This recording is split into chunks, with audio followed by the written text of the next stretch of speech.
segundo que les decía decir, estimadas y estimados alumnos, es que obviamente hay un desfase en el tema del trabajo, que ya lo había conversado con el doctor Mogrovejo por el tema de la entrega. Entonces, en la siguiente hora que tenemos, como tenemos 2 horas hasta las 10 prácticamente, en la segunda hora vamos a hablar del trabajo para que estén tranquilos, lo van a poder entregar hasta el próximo domingo que se acaba esta primera unidad.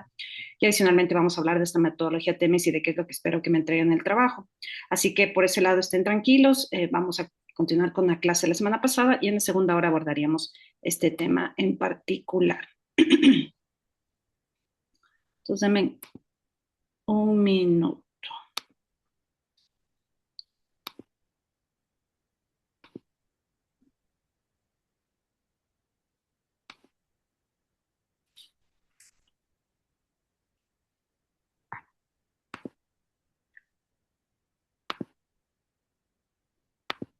Un minuto que me cerró la presentación.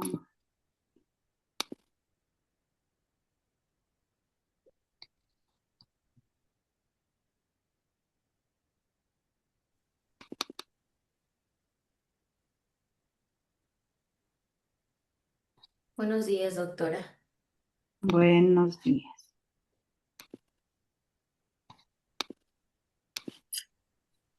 Bien, entonces, como les decía, en esta primera hora vamos a continuar con la materia y en la segunda hora abordaremos el tema del trabajo, qué es lo que espero del trabajo y hablaremos un poco de esta metodología que habría que aplicar para el trabajo. Así que vamos a continuar con esto, estimadas y estimados alumnos.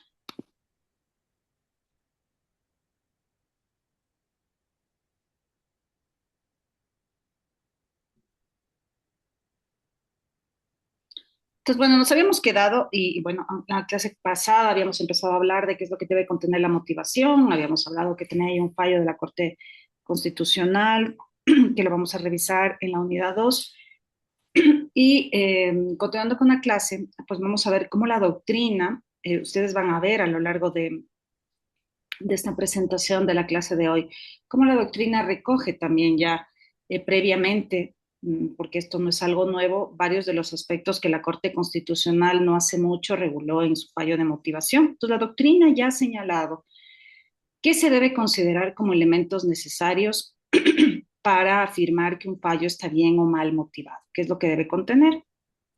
Entonces, habíamos comenzado la clase anterior con esto del contenido de la motivación. Entonces, lo primero que habíamos señalado, la motivación del acto administrativo debe ser suficiente. Entonces, habíamos mencionado también, me parece que habíamos comenzado con García Enterría y Fernando Rodríguez, que habían indicado que la motivación no se cumple con cualquier fórmula convencional. Por el contrario, la motivación ha de ser suficiente. Y esto implica que tenemos que dar razón plena del proceso lógico y jurídico que ha determinado la decisión. Entonces, efectivamente, la motivación, el tema de la decisión como tal, implica que el órgano resolutor, luego de haber revisado el procedimiento, vámonos al caso de un procedimiento administrativo sancionador, luego de haber revisado las pruebas, habíamos hablado la semana pasada de los hechos relevantes probados en el expediente administrativo, de haber analizado los argumentos de quien está ejerciendo su derecho a la defensa, señalando justamente si ha incurrido o no en la infracción respecto de la cual se está juzgando, luego de hacer un análisis de todo el proceso desde el ámbito de la lógica y en el ámbito jurídico, pues llega a una conclusión que puede ser afirmando que efectivamente se ha cometido una infracción de naturaleza administrativa o descartando la misma. Y veíamos la semana pasada, por ejemplo, este ejemplo de que no bastaría jubilar un funcionario invocando simplemente una razón de incapacidad física, habrá que concretar qué incapacidad en particular y cómo se ha valorado y en qué sentido la misma se justifica legalmente en la resolución. Es decir, nosotros no podríamos simplemente decir que se le jubila a una persona por incapacidad física sin haber demostrado pues justamente qué tipo de incapacidad física es, cuál es la valoración que ha llevado a afirmar que esta persona tiene un tipo de incapacidad física que amerita la jubilación anticipada, sería cómo se la valoró y obviamente porque esto justifica efectivamente su jubilación. Ahora, en el ámbito de la doctrina chilena, pues es prácticamente unánime en señalar que el contenido de la motivación se refiere principalmente a los fundamentos de hecho y de derecho que justifican la emisión del acto administrativo. no resultando admisible el simple señalamiento de las normas aplicables. Entonces, efectivamente, todas las resoluciones siempre van a tener, pues obviamente, los fundamentos de hecho y de derecho. Como hemos dicho en las otras clases, los fundamentos de hecho tienen que referirse a los hechos jurídicamente relevantes, a los hechos probados en el expediente. No debemos de llenarnos de hechos o referencias de antecedentes que nada le aportan a la fase resolutiva como tal. Y de derecho, obviamente, no vamos a citar todo el ordenamiento jurídico, sino citaremos aquello que obviamente sea pertinente con la decisión que vamos a adoptar. Debe ser lo suficientemente explícita y con un análisis de la situación que permitan que el acto se baste a sí mismo. Habrá de ser lo suficientemente claro y que incluso justifique el contenido objeto de la decisión. Y esto de la claridad también es importante porque cuántas veces nos ha pasado que a veces también tenemos un problema cuando leemos, ¿no es cierto? Porque las decisiones no son claras, hay párrafos en que se contradicen, ¿no es cierto? Aparecen párrafos copiados, sobre todo a nivel de las sentencias, vemos esto que a veces es un poco común, que parece que se copian párrafos de otras sentencias o tienen un formato estándar y en ese formato estándar le van haciendo uno que otro ajuste para tratar más o menos de calzar con esta nueva decisión para que lo mejor es algo similar. Miren esto, y esto podría llevarnos también a pensar en la inteligencia artificial, justamente que habíamos comenzado a hablar en nuestra primera clase, como ahora pues hay una tendencia en el ámbito de la administración de justicia de tratar de utilizar la inteligencia artificial para generar resultados, inclusive fallos, pero en otras partes del mundo, donde se ha detectado justamente que los jueces utilizan la inteligencia artificial sin ni siquiera ser tan cuidadosos de revisar hasta el final todo lo que supuestamente le sugiere la inteligencia artificial. Ya hay casos de destitución de jueces en otras partes del mundo, porque obviamente la inteligencia artificial puede ser una herramienta, sí, pero sin duda alguna no puede ser la que haga el trabajo del juez. Eso no puede pasar. Hay una serie de valores y principios que rigen la administración de justicia que no pueden ser suplidos por el análisis de las máquinas, ¿no es cierto? Entonces, el principio de justicia, que es lo que me parece importante destacar, ¿no es cierto? Los valores y los principios jamás van a poder ser interpretados por las máquinas. La máquina no entiende el sentido de la justicia, ¿no es cierto? La máquina no entiende el sentido de los valores, de la ética, de la moral, de la honestidad. Las máquinas no entienden eso. Entonces, esos son, y la dignidad humana ni se diga, es algo intrínseco exclusivamente a los seres humanos. Así que hay unos límites, pero no podemos descartar el hecho también de que definitivamente países tan cercanos como Colombia, pues ya se han incluido procesos para llevar la inteligencia artificial, ayudar a la administración de justicia con análisis predictivos de las sentencias, ¿no es cierto? Más o menos orientaciones de cómo deberían ser los fallos sobre la base de los hechos presentados, las pruebas que han sido practicadas y definitivamente cuál sería el posible fallo que se debería dictar. Pero como les digo, esto de forma alguna puede suplir el trabajo del juez. Y tiene que ser clara porque obviamente la claridad es algo que nos permite entender cuál fue el sentido, la orientación tanto de la resolución como de los fallos que veremos en el siguiente módulo y que incluso justifique el contenido objeto de la acción. El segundo elemento es que el contenido de la motivación puede ser sucinta o somera, ¿ya? Decíamos que hay casos en que se asume que mientras más hojas tenga una resolución, más motivada es, cuando esto no es cierto. Puede ser también sucinta o somera. Ahora, como también se ha destacado, la suficiencia de la motivación nada tiene que ver con su extensión. Una motivación breve, pero que contenga un discurso justificativo adecuado respecto de la emisión del acto, debe también ser considerada suficiente. ¿No es cierto? Entonces, una motivación breve, no necesitamos demasiadas páginas, pero una motivación breve en la que se haga referencia justamente a los elementos más destacados que justifiquen la decisión. Ejemplo, si nosotros estamos a nivel de Tribunal de lo Contencioso Administrativo y nosotros invocamos, obviamente, la causal de caducidad de la que hemos venido hablando en clases anteriores, respecto de la cual hay una resolución de la Corte Nacional de Justicia, ¿no es cierto? ¿Qué mayor sentido tendría explicar todo? Podría tranquilamente hacerse referencia a a lo a lo más importante, la resolución, el porqué de la resolución de la Corte Nacional de Justicia y obviamente dictar el fallo. No tendríamos por qué estar haciendo, y de hecho en la práctica, si ustedes ven las sentencias que sale del Tribunal de lo Contencioso Administrativo, a raíz de la resolución de la Corte Nacional de Justicia no son demasiado extensas. Tienen los elementos que exige la Corte Constitucional, por supuesto, pero ya en la motivación como tal, en la decisión, pues solamente se apalancan en la resolución de la Corte Nacional de Justicia.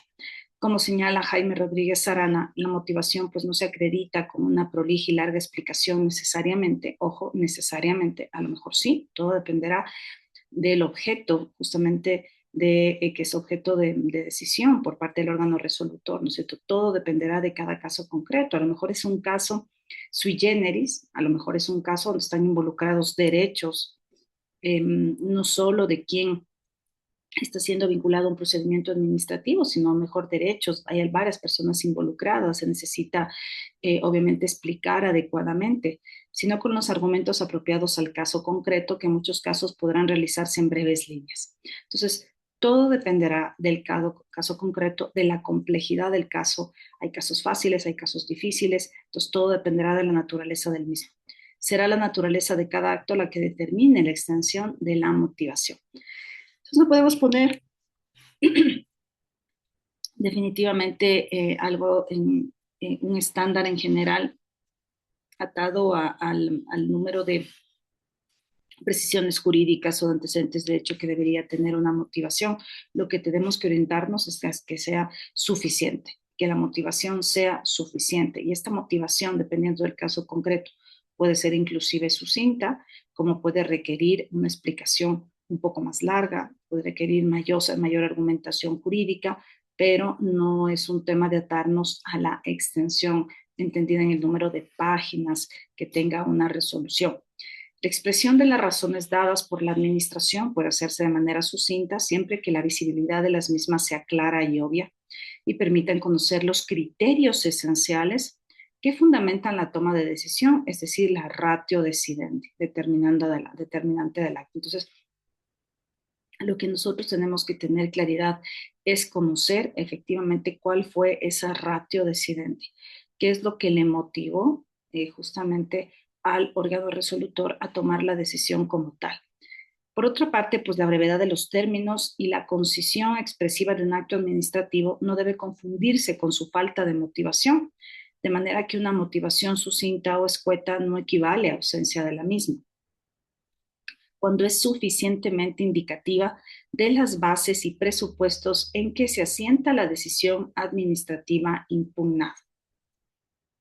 Entonces, nuevamente aquí está el criterio de suficiencia, el criterio de suficiencia de la motivación, ¿no? Entonces, cuando encontramos una resolución administrativa que es sucinta, escueta y por eso impugnamos y apelamos y decimos que la resolución es nula por falta de motivación, porque la resolución es demasiado sucinta o escueta, pero en el momento de la apelación se desprende que es suficiente porque indica las bases y los presupuestos en que se asienta la decisión administrativa impugnada, se entenderá que no debería prosperar por esa causal la nulidad de la resolución. Ahora, si es sucinta, si es escueta, pero adicionalmente no se indica, no hay una motivación suficiente respecto de las bases y los presupuestos en que se asienta la decisión, pues se entenderá que debería ser declarada nula. La motivación sucinta de la resolución es argumento bastante para declarar su nulidad, siempre que contenga los elementos precisos para determinar sus fundamentos y su finalidad, sin que induzca a situación de indefensión alguna al interesado, si ha entendido perfectamente el alcance y los efectos jurídicos de dicha resolución. ¿Cierto? Entonces,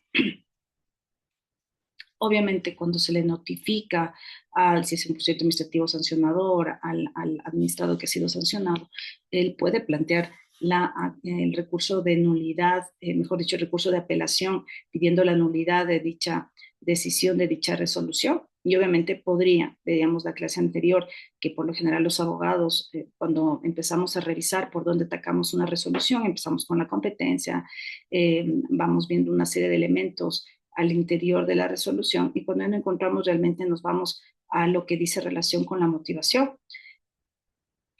Y atacar la motivación implica justamente verificar si ha sido suficiente o no, si todos los argumentos de hecho y de derecho como para poder declarar que una motivación es adecuada. En relación al segundo de los calificativos enunciados, la motivación ha de ser suficiente y aún en el supuesto de ser sucinta o escuetamente breve, ha de contener en todo caso la razón esencial de decidir lo dispuesto en el acto administrativo. Inclusive cuando nosotros vamos a casación, ¿no es cierto? Planteamos una casación de los fallos del Tribunal de lo Contencioso Administrativo, porque una de las causales también es la motivación, y hay varios fallos que también los veremos en el segundo módulo de cómo la Corte Nacional revisa esta causal de falta de motivación de los fallos del contencioso administrativo, ¿no es cierto? Entonces, cuáles son aquellos elementos que se considera y realmente hay algunos fallos de la Corte Nacional donde justamente verifican que sea suficiente el fallo del Tribunal de lo Contencioso Administrativo, más allá de que a lo mejor el administrado hubiera querido que tenga por lo menos unas cuantas páginas, pero lo que revisa la Corte Nacional es que efectivamente en ese fallo se contengan todos los elementos de hecho y de derecho que motivan, por dicho, que justifican la decisión adoptada por el tribunal. Entonces, ha de contener en todo caso la razón esencial de decidir lo dispuesto en el acto administrativo, de tal modo que el interesado pueda conocer con exactitud y precisión el cuándo, cómo y por qué de lo establecido por la administración, con la amplitud necesaria para su adecuada posible defensa, permitiendo también a su vez a los órganos jurisdiccionales el conocimiento de los datos fácticos y normativos que le permiten resolver la impugnación judicial del acto. Porque obviamente cuando estamos, como somos administrados y somos sancionados por la administración pública, podemos o bien optar por la vía administrativa, y como decíamos, plantear un recurso de apelación, un recurso extraordinario de revisión. Carla. Buenos días, doctora. Buenos días, compañeros. Yo tengo una consulta. Usted hablaba de que la motivación tiene que estar en los actos administrativos que se plantean, es decir, cuando hacen una resolución administrativa, esta debería estar debidamente motivada. Uh Pero -huh. antes de que llegue a una resolución administrativa, se pasa por el proceso y se emite un dictamen, en este caso, el órgano instructor en el que habla el COA.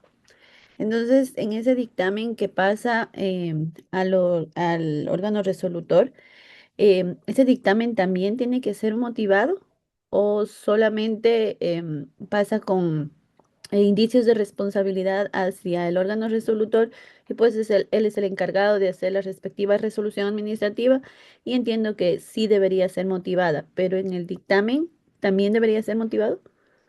O sea, el dictamen va a reflejar lo que pasó en el procedimiento administrativo sancionador. O sea, Ujú, el dictamen no puede justificar una decisión que solo la puede tomar el órgano competente, que es el órgano resolutor. Lo que ujú. hace el dictamen es obviamente señalar todo lo que ha pasado en el procedimiento administrativo sancionador, cuándo se le notificó, cómo ha intervenido, o sea, relatar absolutamente todo, ponerle una radiografía del procedimiento administrativo sancionador, ¿no es cierto? Estamos hablando del procedimiento administrativo sancionador, una radiografía del Claro. procedimiento administrativo, todas las pruebas que se practicaron, si compareció o no compareció, si es que ejerció o no ejerció su derecho de defensa, si se practicaron o no se practicaron las pruebas, y obviamente las consideraciones o valoraciones de juicio que tenga el órgano instructor, pero realmente la decisión que sí tiene que ser, y puede ser que inclusive, vamos a suponer que en el dictamen se diga la prueba fue practicada, o sea, vamos a suponer que en el dictamen se habló de todo el procedimiento administrativo sancionador, que se practicaron las pruebas y todo, llega el órgano resolutor y el órgano resolutor se da cuenta que está prescrito. Ujú. Entonces, quien realmente tiene que justificar y obviamente hará la valoración del dictamen y todo esto. Esto no significa que el dictamen tiene que estar mal hecho, por supuesto que tiene que estar bien hecho, que tiene que darse todos los elementos de juicio al órgano resolutor, porque, porque el órgano resolutor solo va a ver el proceso a través de lo que le diga el dictamen. Se entiende que es independiente del procedimiento administrativo sancionador, se entiende que es como un juez, ¿no es cierto?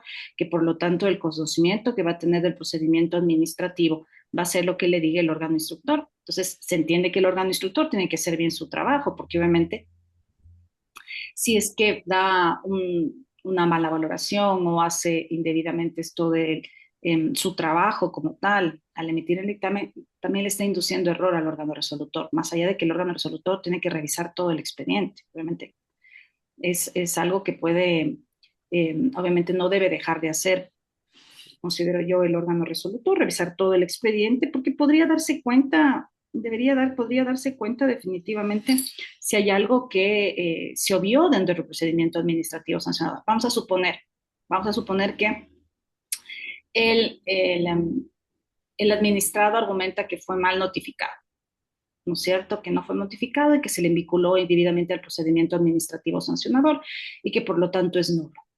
Pero en la instrucción se señala no, que sí fue debidamente notificado, que se adjuntan, yo qué sé, los documentos para probar que fue la ralí, la ralá. Y obviamente, si es que el órgano resolutor se convenciera exclusivamente de lo que sale en el dictamen, de la afirmación que hace el órgano instructor, pues obviamente podría estar vulnerando los derechos al debido proceso del administrado, porque a lo mejor sí fue mal notificado. Pero entonces el órgano resolutor tendrá que considerar todos los elementos del expediente administrativo, ¿no es cierto? Y a lo mejor llegar a verificar efectivamente. El ejemplo que les planteo, a lo mejor sí, no fue debidamente notificado y por tanto el procedimiento administrativo es nulo. Habrá que ver si es una nulidad subsanable o no subsanable, ¿no es cierto? Si hay un vicio convalidable o no convalidable. Entendería que dependiendo, ¿no es cierto?, si es una nulidad al inicio del procedimiento administrativo sancionador, pues obviamente de la citación y todo esto se invalida todo el procedimiento administrativo. Vamos a suponer que en la mitad del camino el administrado dice, vean, no me notificó esto, no me notificó el otro, y a lo mejor se considera un vicio que es susceptible de convalidación y no de declarar la nulidad de todo el procedimiento administrativo sancionador. Podría decir el órgano administrativo resolutor que se retrotrae todo al momento en que se produjo el vicio. Entonces, obviamente que el dictamen tiene que tener todos los argumentos, pero obviamente el órgano resolutor es el que decide. Y lo que es susceptible de impugnación, como ya lo habíamos hablado en clases anteriores, es única y exclusivamente la resolución, que obviamente nosotros en la resolución podamos argumentar al pedir la nulidad que durante la fase de instrucción pasó tal o cual cosa, pero realmente lo que tiene que estar suficientemente motivado, sin perjuicio de que otras actuaciones de la administración pública lo estén, pero la exigencia jurídica es sobre todo a nivel de la resolución. Es el órgano resolutor el que tiene que demostrar que su decisión ha sido suficiente, que se han tomado en consideración todos los hechos y el derecho que corresponda al caso concreto. No sé si he contestado adecuadamente su consulta, estimada Carla. Sí, doctora, muy claro, gracias. Ya, con gusto. En relación, entonces estábamos de tal modo que el interesado puede conocer con precisión el cuándo, cómo y por qué de lo establecido por la Administración, con la amplitud necesaria para su adecuada posible defensa, permitiendo también a su vez a los órganos jurisdiccionales, como les decía, puede escoger uno si se va a un recurso de apelación o si uno plantea una acción subjetiva ante el contencioso administrativo o la tercera vía que hablábamos la clase anterior, o plantea una acción de protección, no para pedir la nulidad, como decíamos, sino por violación de la garantía del derecho al debido proceso en el tema de la motivación. Y obviamente los argumentos no pueden ser la nulidad, sino obviamente la violación al derecho como tal. Y otra será la dinámica que se plantea una acción de protección de esta naturaleza. La exteriorización de la justificación de las decisiones administrativas, aparte de ser sucinta y suficiente, debe ser congruente, debe tener coherencia, no solo con la decisión final adoptada, sino también con el fundamento de la decisión.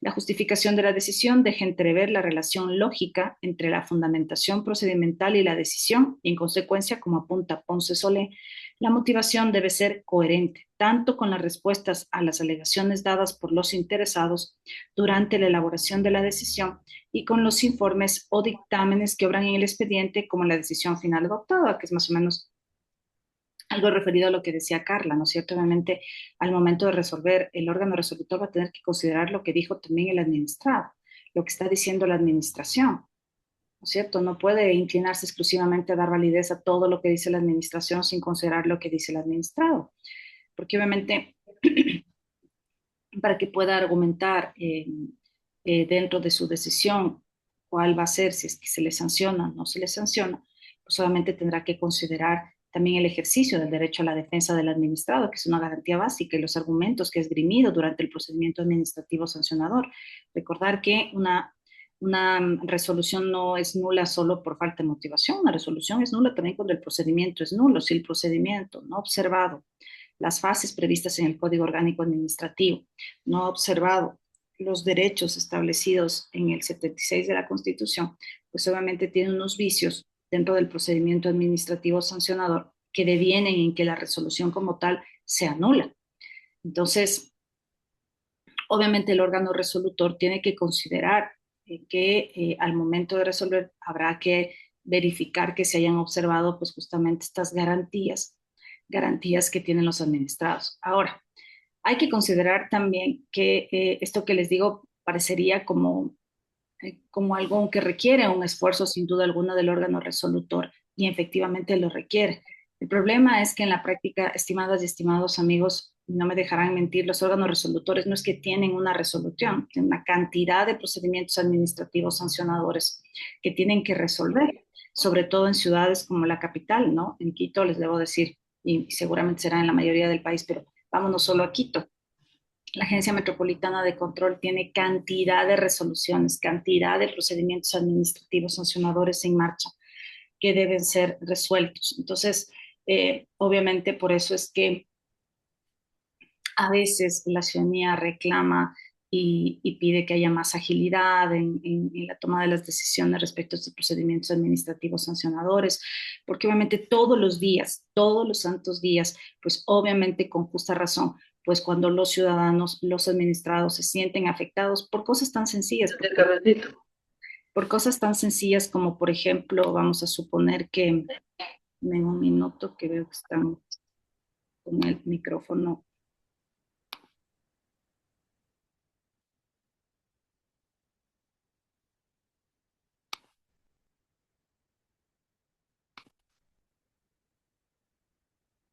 Ya lo que pagamos, gracias.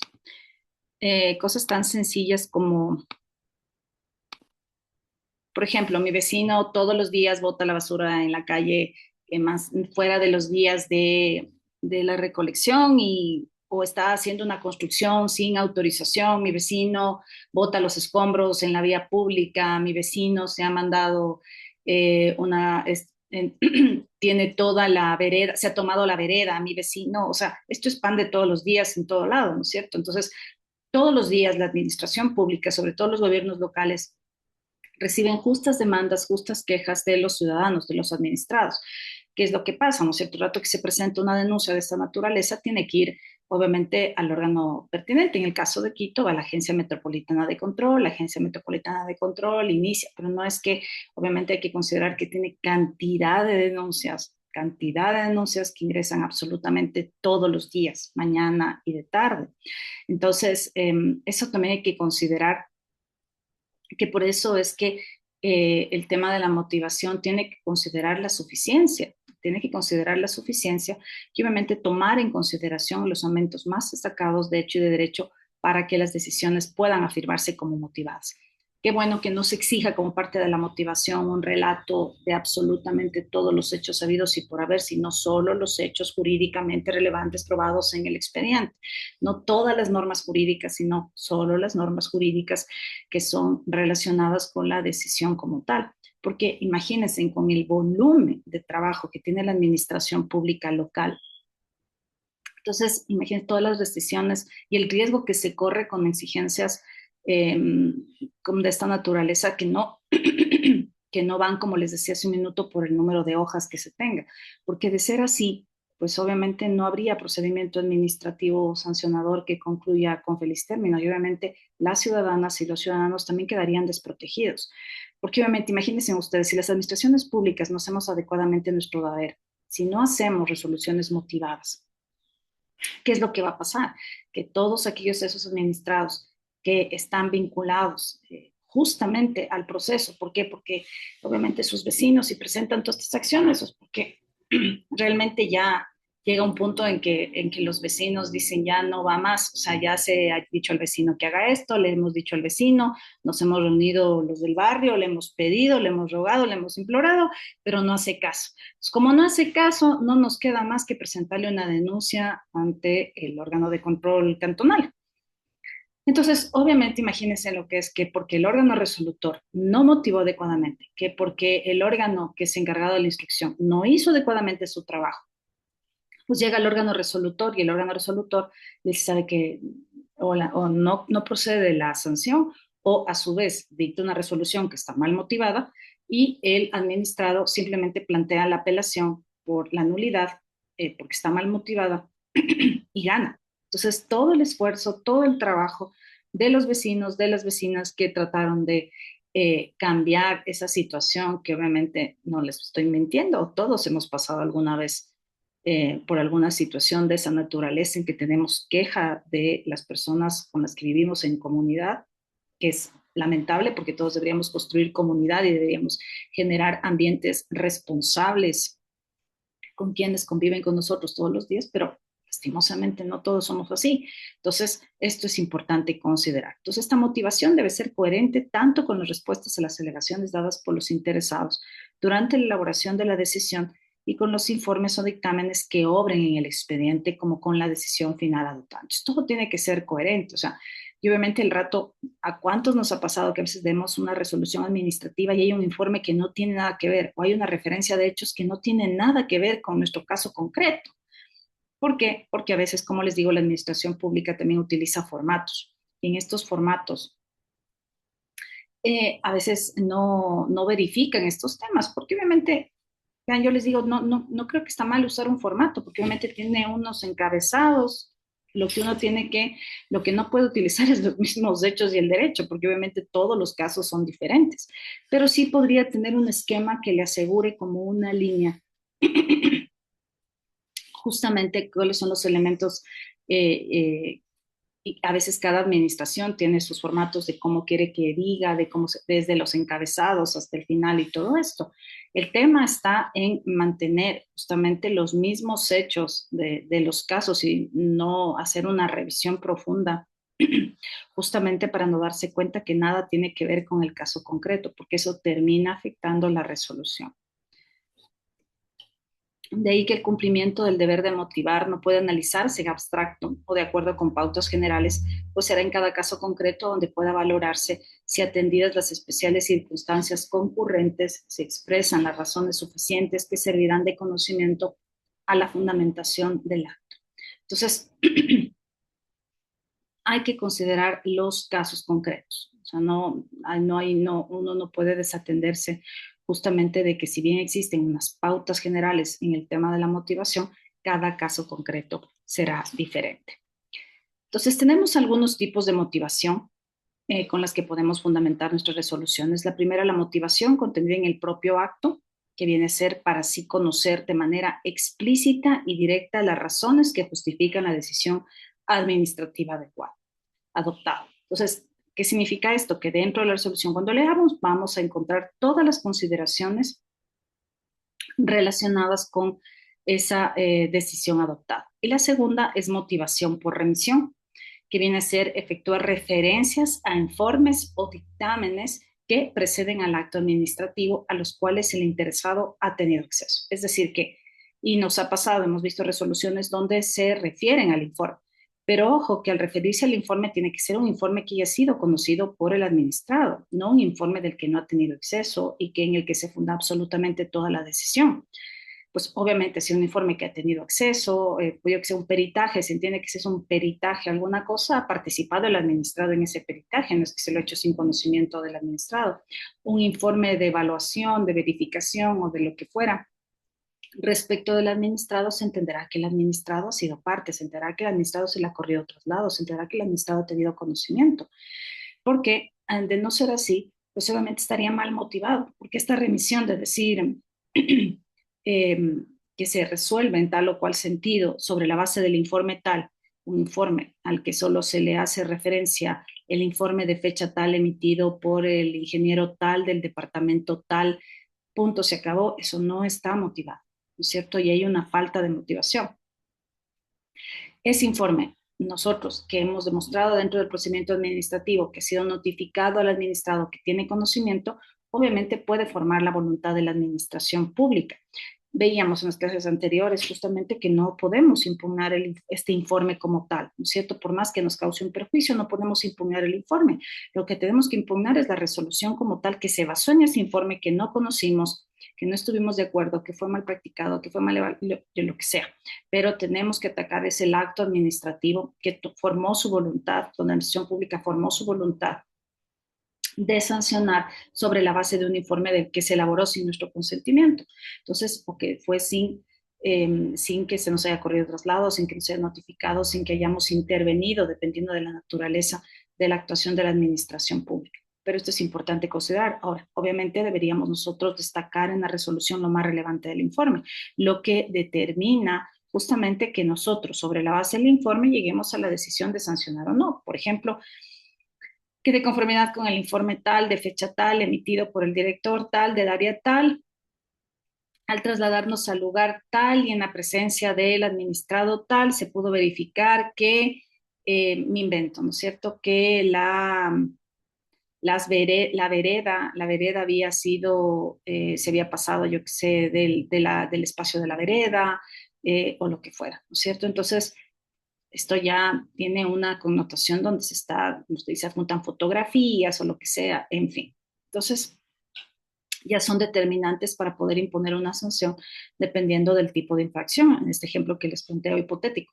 Entonces, esto es importante considerar y si los informes son los determinantes, si las actuaciones de la administración pública en este sentido, estas referencias, estos dictámenes son los determinantes para que el órgano resolutor sea el que tome la decisión, pues obviamente tienen que ser conocidos por el administrado. No puede ser un tema de sorpresa que se entienda, que se conozca. Y de hecho en la práctica sí pasa, en la práctica pasa que los administrados, cuando les notifican las resoluciones, les dicen que de conformidad con el informe tal de fecha tal, en que ni siquiera se dice de qué se trata, solo lo citan entre los antecedentes, al final deciden, pero uno no sabe de qué se trataba ese informe porque nunca le notificaron, nunca le informaron, nunca tuvo acceso.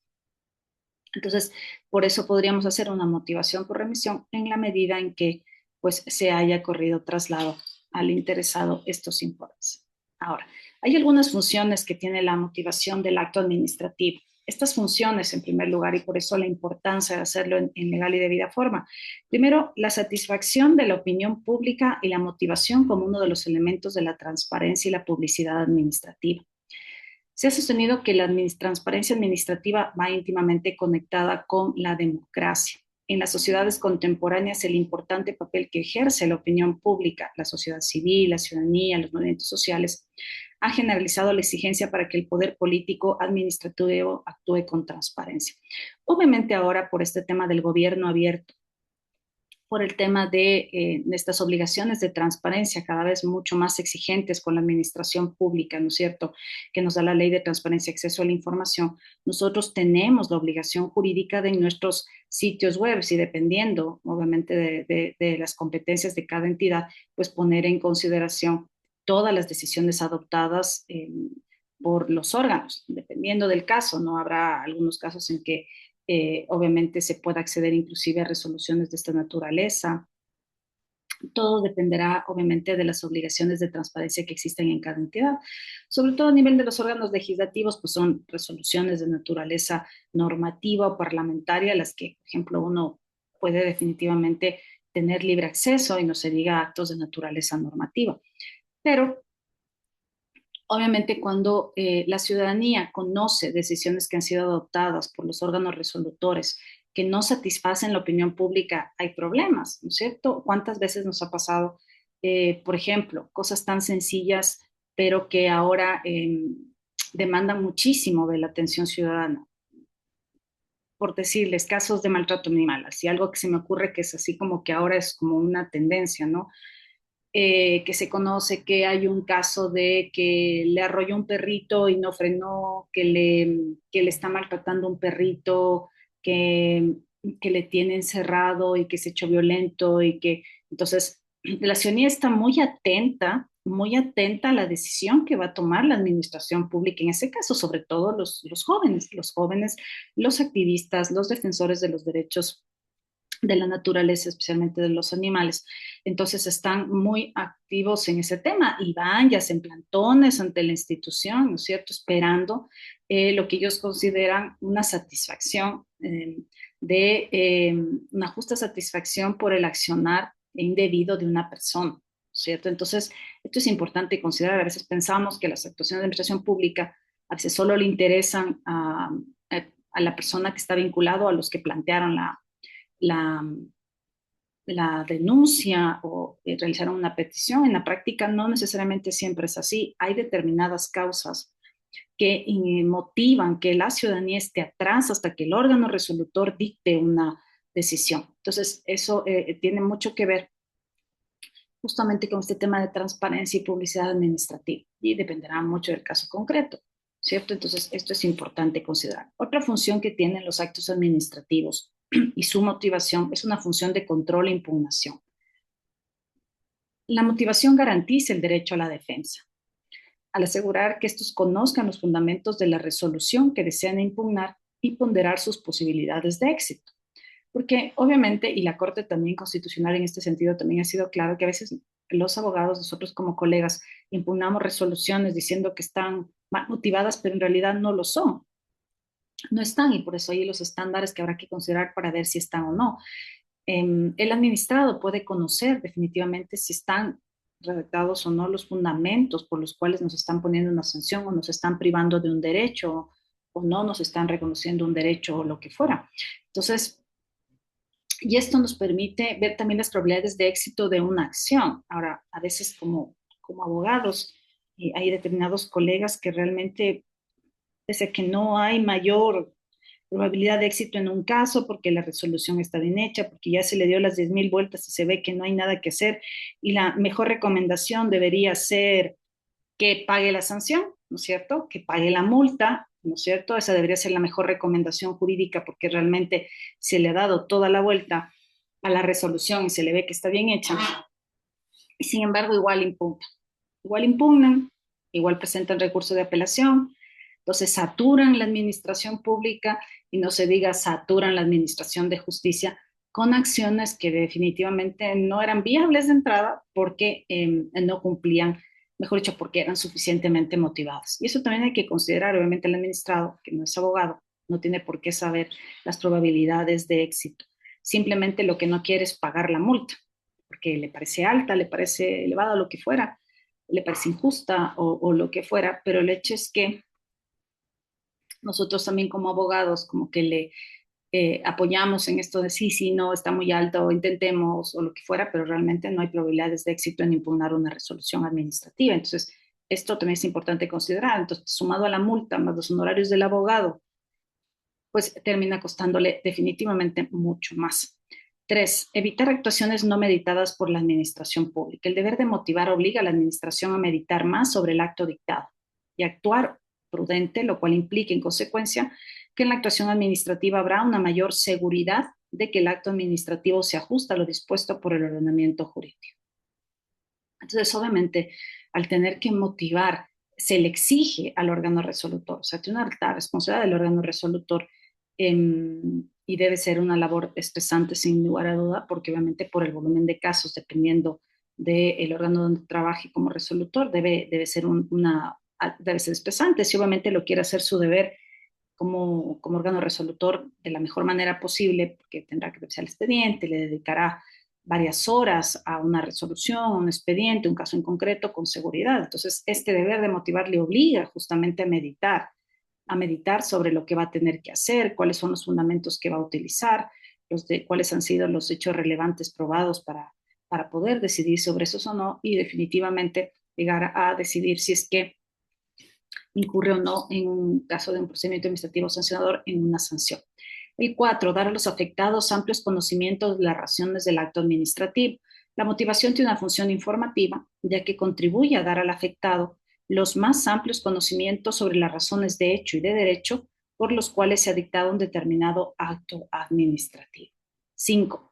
Facilitar la interpretación y aplicación del acto administrativo. Una de las virtudes de la motivación es que permite determinar con mayor certeza y exactitud el conocimiento de la voluntad manifestada constituyendo un elemento de interpretación valiosísimo, ¿no es cierto? Entonces, sabemos cuál es el sentido.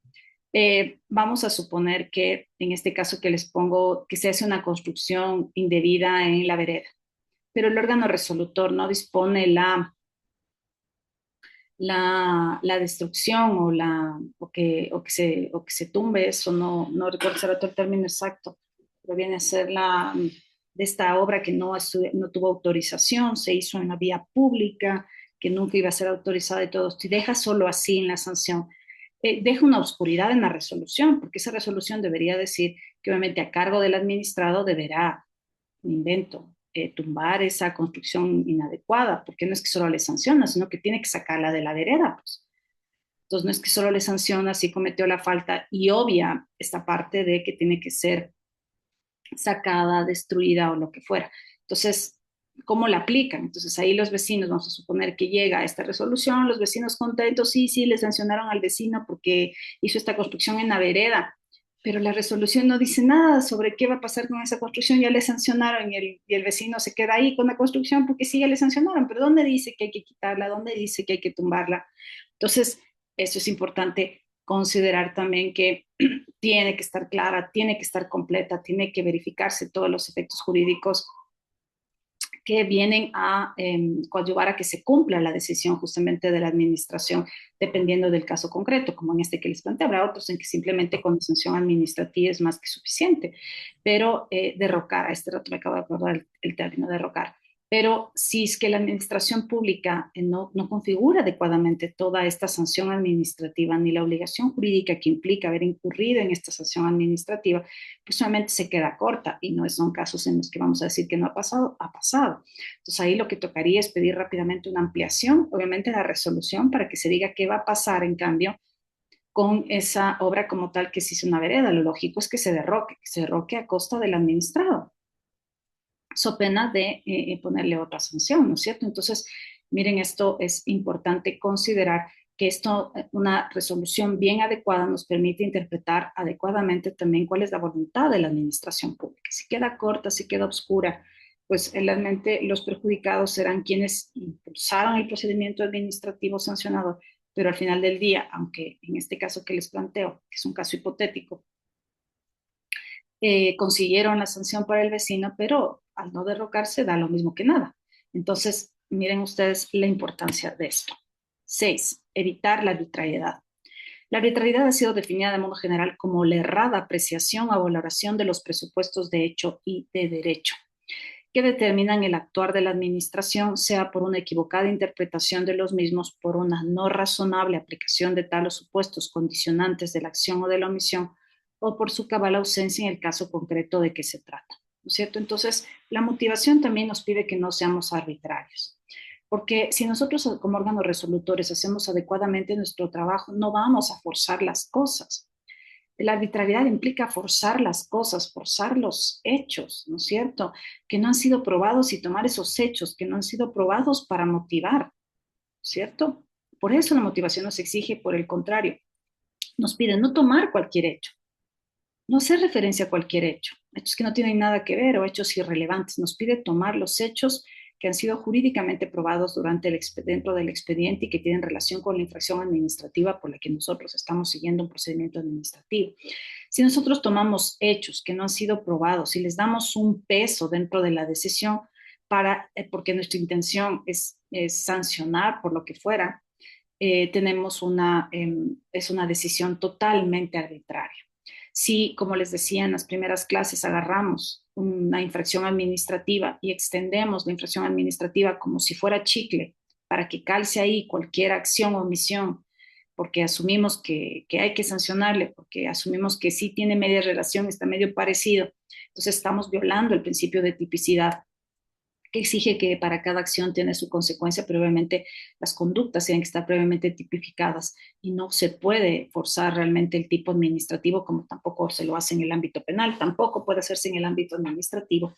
Entonces las decisiones devienen en arbitrarias. Entonces tenemos que hacer una correcta apreciación, una correcta valoración de los presupuestos de hecho y de derecho. Y no se diga, por ejemplo, si el órgano resolutor en un caso concreto debe verse excusado. ¿no es cierto? O debe haber sido recusado, ¿no es cierto? Entonces, tal vez no nos dimos cuenta dentro del procedimiento administrativo que el órgano resolutor era pariente, era mejor amigo, era socio del vecino, lo que fuera, y él es el que va a resolver, ¿no es cierto? Entonces, y por eso es que el Código Administrativo plantea clausales de excusa y recusación de los órganos LEN. Buenos días, estimada doctora, estimados compañeros. Respecto de lo que menciona, doctora, frente a una eventualidad de arbitrariedad de parte de la administración, ¿qué opciones tendría el administrado ante una resolución así arbitraria? Claro, estimado Lenin. Aquí, por ejemplo, vamos a suponer todos los elementos que nos dice aquí Lenin. Mejor dicho, en este apartado dice errada apreciación, valoración de los errada valoración de los todo esto implica que es una mala motivación y por lo tanto es nulo. Entonces tenemos tres opciones. Si es que hay una vulneración, a ver, si es que es un tema de resolución como tal y que no encontramos una vulneración de derechos como tal, bueno, aún en que no encontremos frente a una arbitrariedad, lo más común que hacen los colegas es irse por acción de protección, pero el riesgo de la acción de protección es que a veces lo configuran como un tema de legalidad y obviamente la legalidad no es susceptible de conocerse en una acción de protección. La forma de nosotros poder contrarrestar esta arbitrariedad de administración pública con una acción de protección es configurar esa acción de protección, como les había dicho en clases anteriores, como una violación al derecho de contenido en el 76 del debido proceso en la garantía de la motivación y de la seguridad jurídica. O puede haber algún otro derecho, porque si es arbitraria la decisión, capaz que hay otros derechos más allá de la motivación como tal que están siendo violentados, ¿no es cierto? Puede ser el derecho, por ejemplo, el derecho a oír y ser escuchados, el derecho a la práctica de las pruebas, el derecho a tener el derecho a tener, por ejemplo, si fuera, vamos a suponer que es una resolución que nos va a dictar una persona que es nuestro enemigo manifiesto, porque recordarán que en las causales de excusa y recusación hay algunas, una de esas, por ejemplo, ser enemigo manifiesto, ser, o sea, tener una relación mala con la persona, no así a nivel malo, sino pero realmente poder demostrar que hay una mala relación, que ha sido, yo qué sé, han tenido hasta previamente juicios o temas complicados. Vamos a suponer algo de esa naturaleza.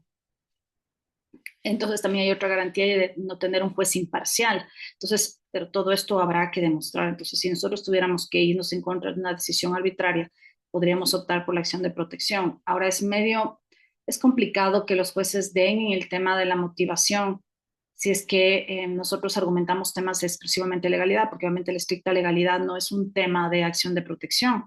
Solo si nosotros pudiéramos configurar una violación de derechos, más allá de la motivación, más allá de la seguridad jurídica, el debido proceso, sin duda alguna, sería fundamental, u otro tipo de derechos, tener una probabilidad de éxito en el ámbito de la acción de protección. De lo contrario, pues cualquiera de estos elementos que configuran arbitrariedad podrían ser susceptibles de presentar un recurso de apelación para la nulidad o la dificultad que esto reviste, ¿no?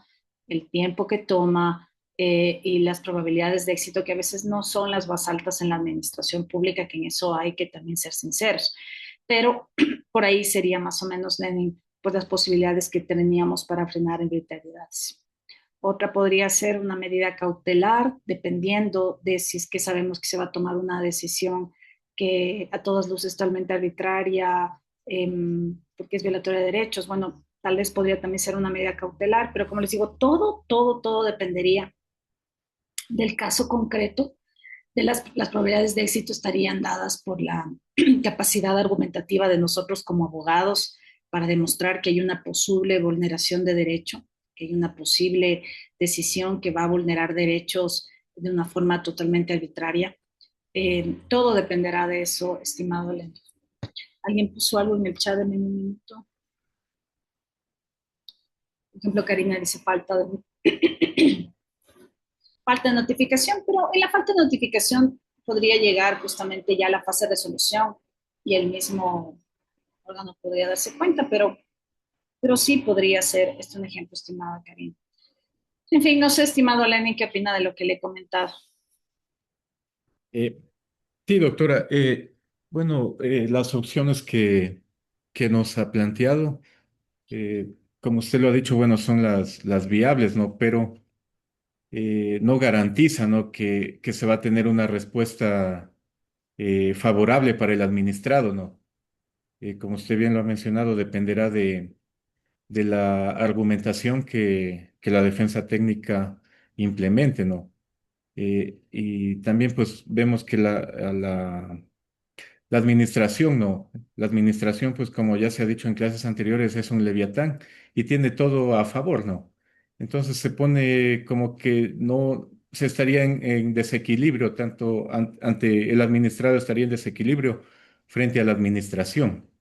Entonces se complicaría, ¿no? Es muy complicado obtener una respuesta favorable o una decisión favorable para el ciudadano.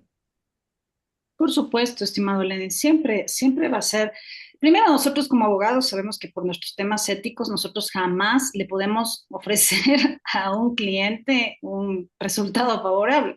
O sea, es imposible que nosotros le podamos ofrecer un resultado favorable porque nosotros obviamente no manejamos, nosotros no manejamos, hay jueces en los que realmente, o sea, dan vergüenza también, ¿no? Y hay temas, hay muchísimos casos de corrupción y los abogados honestos que no estamos en esas lides de corrupción, que jamás daríamos un centavo a un juez para que falle a nuestro favor, obviamente jamás podríamos asegurarle a un cliente que va a ganar, salvo que fuéramos de ese lado totalmente reprochable de pasar plata a los jueces para que fallen a favor.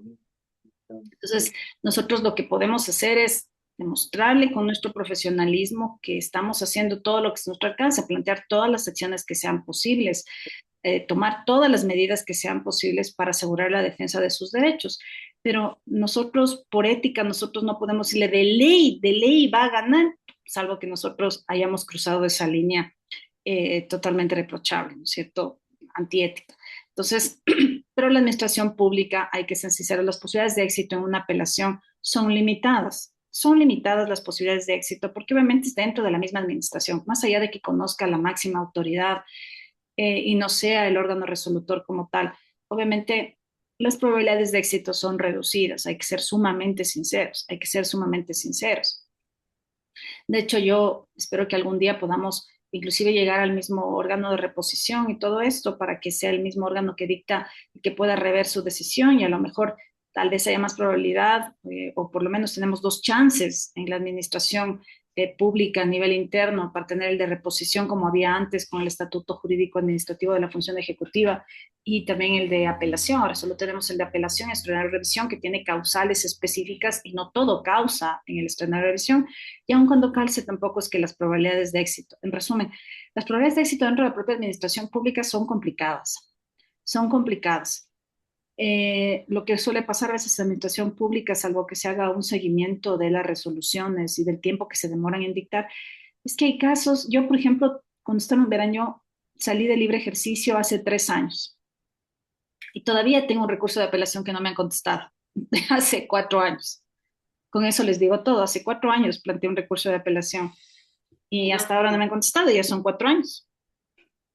Y entonces, miren ustedes, ya hasta ya, obviamente en el camino se pudo solventar de otra manera y todo eso, pero la administración pública nunca contestó, absolutamente nunca contestó. Entonces, miren ustedes que no es un tema fácil el enfrentarse a la administración pública este tan, como dice hace un momento Lenin, porque salvo que tengan específicamente unas consecuencias jurídicas de las decisiones de la falta de respuesta. Y hay que entender también que la administración pública no es que tiene solo nuestro caso, tiene miles de casos. Ya les digo, en Quito tenemos miles de casos, o sea, todos los días ingresan denuncias, absolutamente mañana, tarde, todos los días ingresan denuncias, todos los días la administración pública tiene que atender esas denuncias, todos los días tiene que tramitarlas, todos los días tiene que resolver. Entonces, es un montón. Pero obviamente, salvo que hubiera alguna consecuencia jurídica inmediata de eso, es complicado. Y como decíamos en clases anteriores, no cabe silencio administrativo en recursos de apelación. No cabe silencio administrativo. Solo cabe en el ejercicio del derecho de petición. Ahí sí, y siempre y cuando se configuren efectivamente, no incurran posibilidades de no ser válido el silencio positivo cuando, por ejemplo, se piden cosas que no son al órgano competente o en sí mismo, por ejemplo, se exige el cumplimiento de requisitos que no se han cumplido y sin embargo asumen que ya se les ha concedido el silencio positivo. O sea, el mismo Código Administrativo señala todos los supuestos en los que no cabe afirmar el silencio administrativo. Veamos qué dicen en el chat. En el COA, así es, estimado Evi.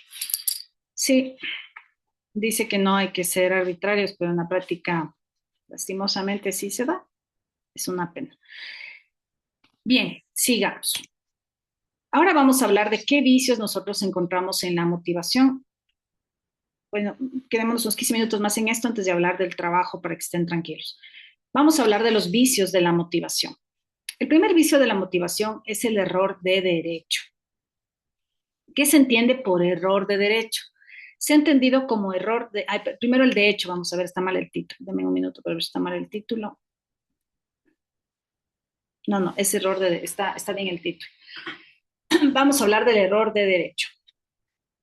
Entonces, entendido como error de derecho, aquí no le paren bola esto que se ha hecho porque ahí me he equivocado, a la errónea aplicación y errónea interpretación del derecho.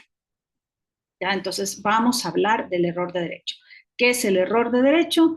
La errónea aplicación y la errónea interpretación del derecho. Esto está muy parecido a las causales de la casación, ¿no? Que nos piden que nosotros precisemos las causales de casación y nos dicen si es una errónea interpretación o indebida aplicación o errónea interpretación del derecho. Entonces, la administración aplica equivocadamente el derecho al supuesto de hecho que sirvió de base al acto administrativo cuanto. Entonces, vamos a hablar de estos supuestos, de este error de hecho, de error de derecho por una errónea aplicación y una errónea interpretación, ¿cierto? Entonces vamos a ver cuándo se configura esto. Entonces empezamos señalando que la administración aplica equivocadamente el derecho al supuesto de hecho que sirvió de base al acto administrativo. Entonces, ¿qué significa esto?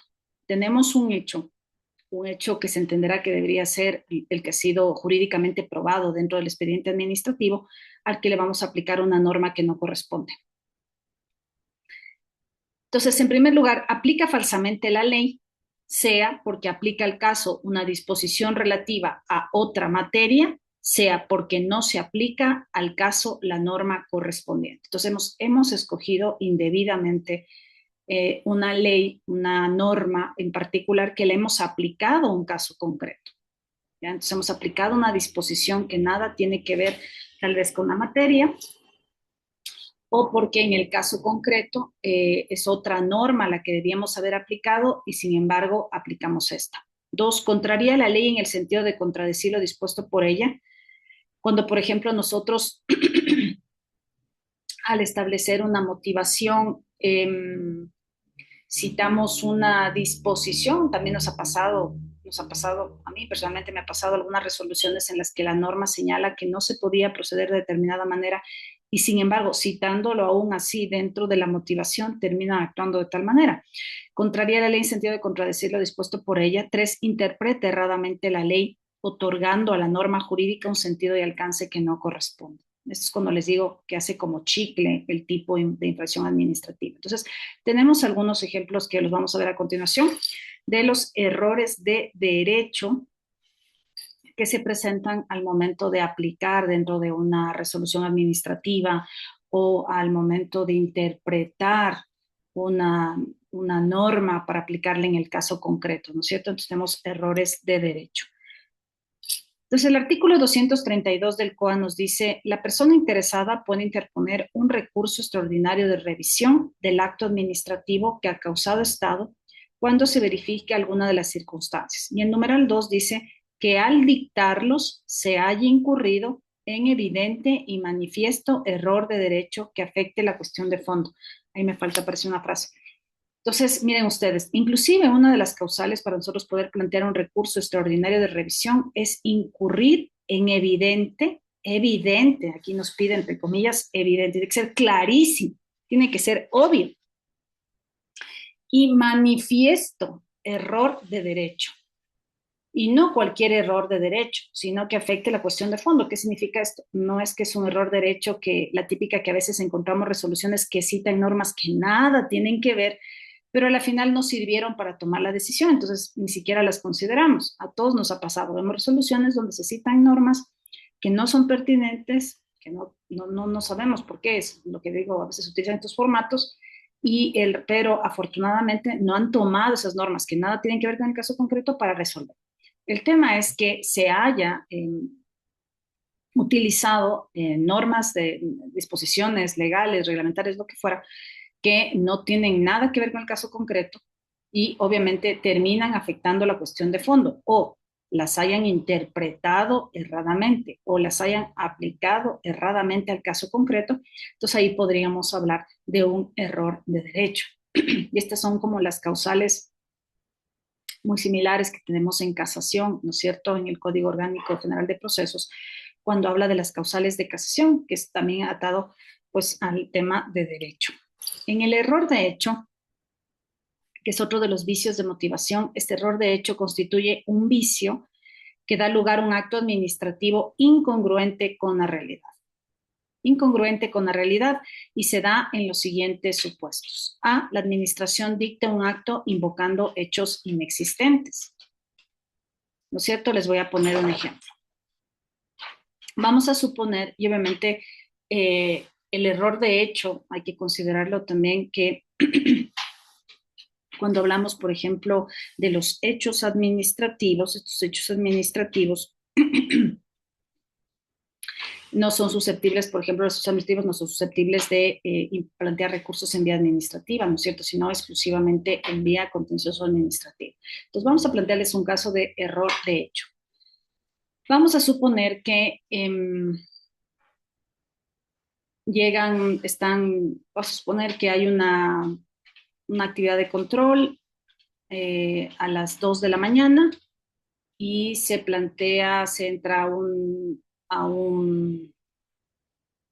lugar donde se vende bebidas alcohólicas y se vende comida a un restaurante. Ustedes saben que a veces las licencias de actividades económicas están atadas exclusivamente para, yo qué sé, servicio de comida y consumir bebidas alcohólicas en la medida en que se esté sirviendo comida. Es decir, si usted tiene una licencia para actividad económica de restaurante, no puede asumir que esa licencia le permite que vaya la gente solamente a tomar, porque obviamente la finalidad es, sí, que puede tomarse una bebida y todo, pero acompañando con la comida. Entonces, vamos a suponer que llegan y tipo, denme un minuto en el chat.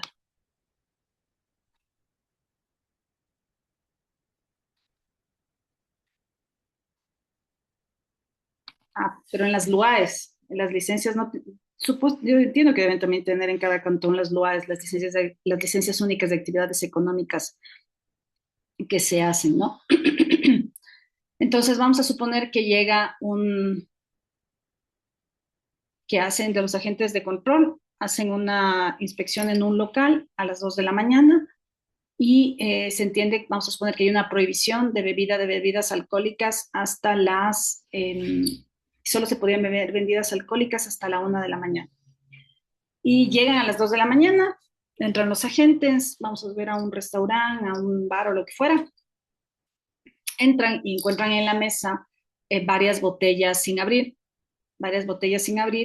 y entonces asumen los agentes de control que realmente estas botellas se vendieron fuera recientemente, porque llegan a las 2 de la mañana, encuentran botellas sin abrir sobre las mesas y ellos dicen, no, o sea, usted ha violado aquella disposición que dice que solo se puede vender bebidas alcohólicas hasta la 1 de la mañana. Son las 2 de la mañana, usted tiene sobre la mesa bebidas sin abrir, entonces se entiende que usted vendió todavía fuera de ese horario establecido y por lo tanto, adicionalmente, ser un restaurante y no encontrar comida en las mesas, usted también está violando la licencia, la LUAE, porque usted está convirtiendo su restaurante en un bar o en un centro de diversión nocturna y esto no, usted está violando la licencia y todo esto.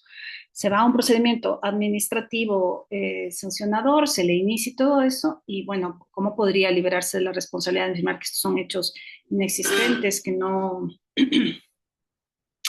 es que no hay, que no es cierto que se ha vendido las bebidas alcohólicas a tal hora, que se ha respetado la licencia de actividades, obviamente podría tener, yo que sé, utilizando bueno, no son válidos las facturas, ¿no es cierto?, de la última emisión de la venta de las bebidas dentro del local o algún documento que le pudiera contrarrestar la afirmación que hace la administración pública. Sin embargo, de que hay que considerar también que uno de los elementos de prueba que establece el Código Orgánico Administrativo es justamente estos dictámenes que dan dentro del procedimiento administrativo sancionador las autoridades que ejercen control, ¿no? Entonces, es irse en contra también de estas afirmaciones que hacen en dictámenes, en informes de las autoridades de control.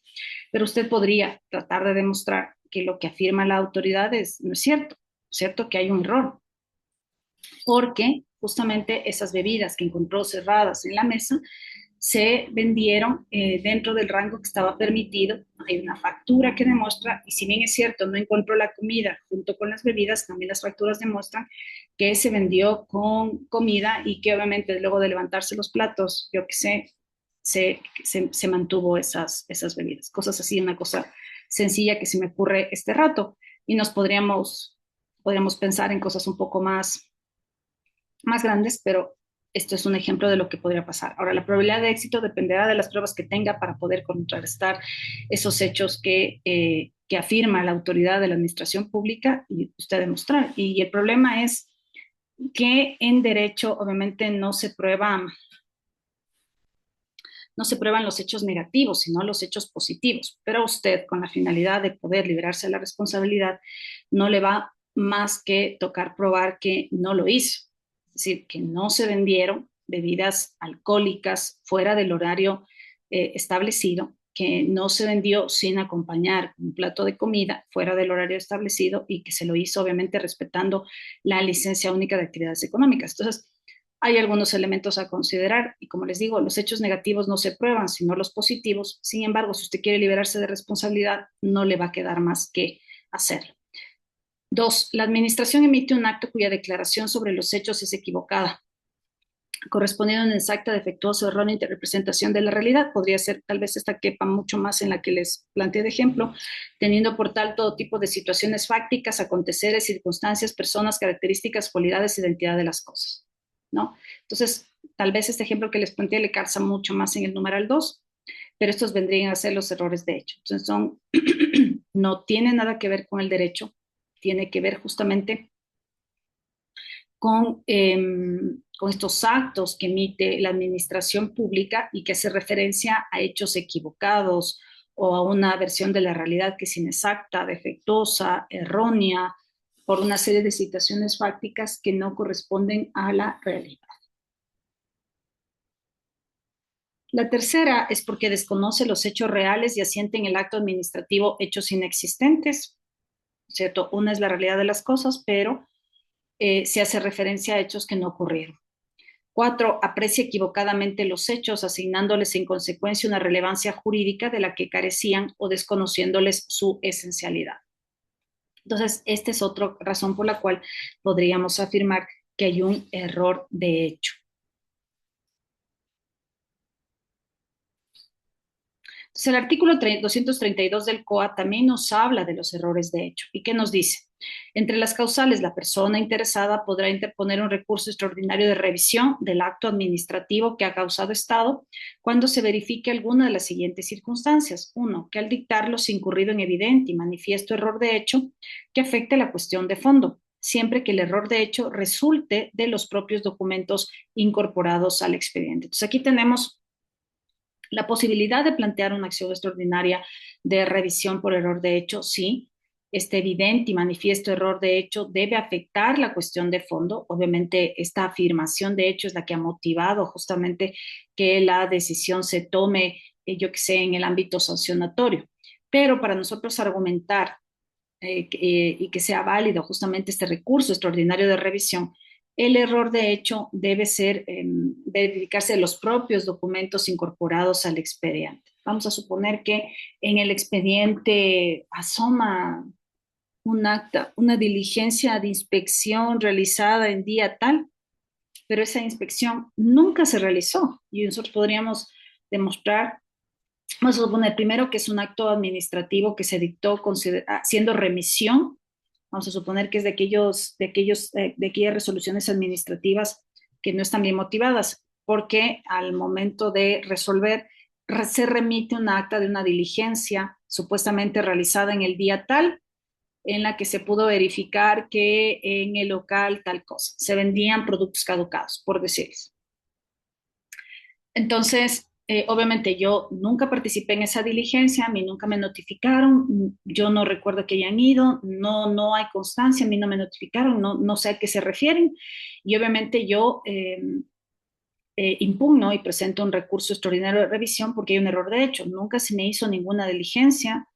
eh, el local en esos días estaba, vamos a suponer que estuvo hasta cerrado por alguna razón, porque estuvo en remodelación, yo que sé, puedo demostrar que estuvo en remodelación, estuvo cerrado, no pudo haber ido la autoridad de control a hacer ninguna inspección, ese documento es cerrado, está confundido, o sea, por alguna razón fue a parar en mi expediente un acta, una diligencia de una inspección de un local, y además de eso de productos caducados. Vamos a suponer que yo vendo ropa, entonces, no tiene nada que ver, vea, mi licencia única de actividades económicas, mis permisos de funcionamiento tienen relación con un local de ropa.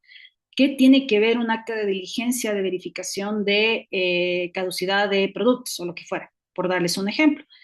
Parecen ejemplos locos, pero en la práctica no son tan así, porque probabilidades de que pasen cosas de esta naturaleza pueden pasar. Entonces, que se haya incorporado un expediente administrativo, actas de diligencia que no tienen que ver o que sean erradas o que se refieran a otra temática y todo, es posible. Es posible justamente porque les digo que a veces la administración pública pues realiza estos temas de utilizar referencias de otros temas de otra naturaleza por formatos que utiliza y terminar sin darse cuenta incorporando temáticas que nada tiene que ver, elementos que nada tiene que ver, lo cual por eso es que una de las exigencias del deber de motivación, pues obviamente es, eh, exige un alto compromiso del órgano resolutor de revisar absolutamente todo, de verificar, de tomar en consideración los hechos jurídicamente relevantes, en fin, las normas de hecho, de derecho, en fin, los fundamentos de hecho, derecho, en fin. Entonces, podría yo argumentar esto, podría decir que hay un error de hecho porque se ha incorporado al expediente y de hecho el órgano resolutor hace referencia a un acta de diligencia que nada tiene que ver. Entonces, el órgano resolutor, mejor dicho, el órgano encargado de resolver el recurso extraordinario de revisión va a decir, sí, efectivamente, aquí hay un error de hecho, porque esto no tiene nada que ver con este procedimiento administrativo sancionador y por tanto declarar la nulidad. Entonces, es posible esto. Bueno, quedémonos ahí, después volvemos para enseñarles de qué consiste el trabajo. Les he colgado en y les ofrezco disculpas, estimadas y estimados alumnos, porque no les colgué oportunamente esto, asumo mi responsabilidad y por eso le he dicho al doctor que, denme un minuto, que vamos a extender el plazo y les voy a comentar de qué se trata el trabajo. He colgado en la página en la parte de anuncios docentes, dos links para que ustedes se puedan descargar. Denme un minuto, me voy a meter a la página del curso.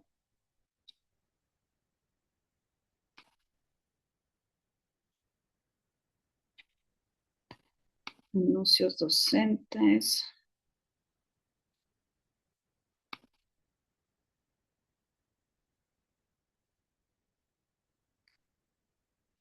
Voy a compartir, denme un minuto, voy a compartir la pantalla. Ya.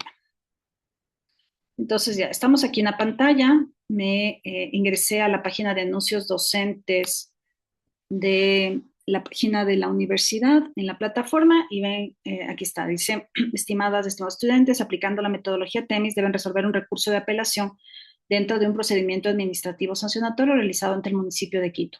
Para fines del trabajo se incluye un nombre ficticio del administrado. Les adjunto los links del expediente del caso, es corto, y el recurso. Entonces aquí tienen dos links. Vamos a ver si es que se abre. Entonces aquí tienen un expediente. hasta ahí nomás se abre, pero bueno, ahí tienen así se abre.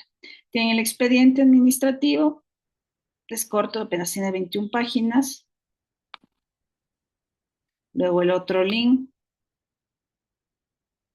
donde tienen el recurso. Es un caso ficticio, obviamente. O sea, donde son tachados es un procedimiento, es un procedimiento administrativo verdadero, pero el recurso es ficticio. Y lo que tenemos que hacer es nosotros convertirnos en órganos resolutores y resolver. ¿Cómo vamos a hacerlo? Vamos a seguir esta metodología que les voy a mencionar en este momento y que viene a ser un resumen prácticamente de lo que hemos visto en las clases. Denme un minuto. Voy a coger la metodología TEMS.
Entonces, también les he colgado en la parte de anuncios docentes la metodología TEMIS, que es una metodología sencilla para poder presentar este trabajo. Entonces, la primera etapa es identificar el contexto real, cuáles son los hechos generales y el contexto sociopolítico. O sea, esta es la metodología como tal, esto obviamente la adaptaremos al caso concreto como tal.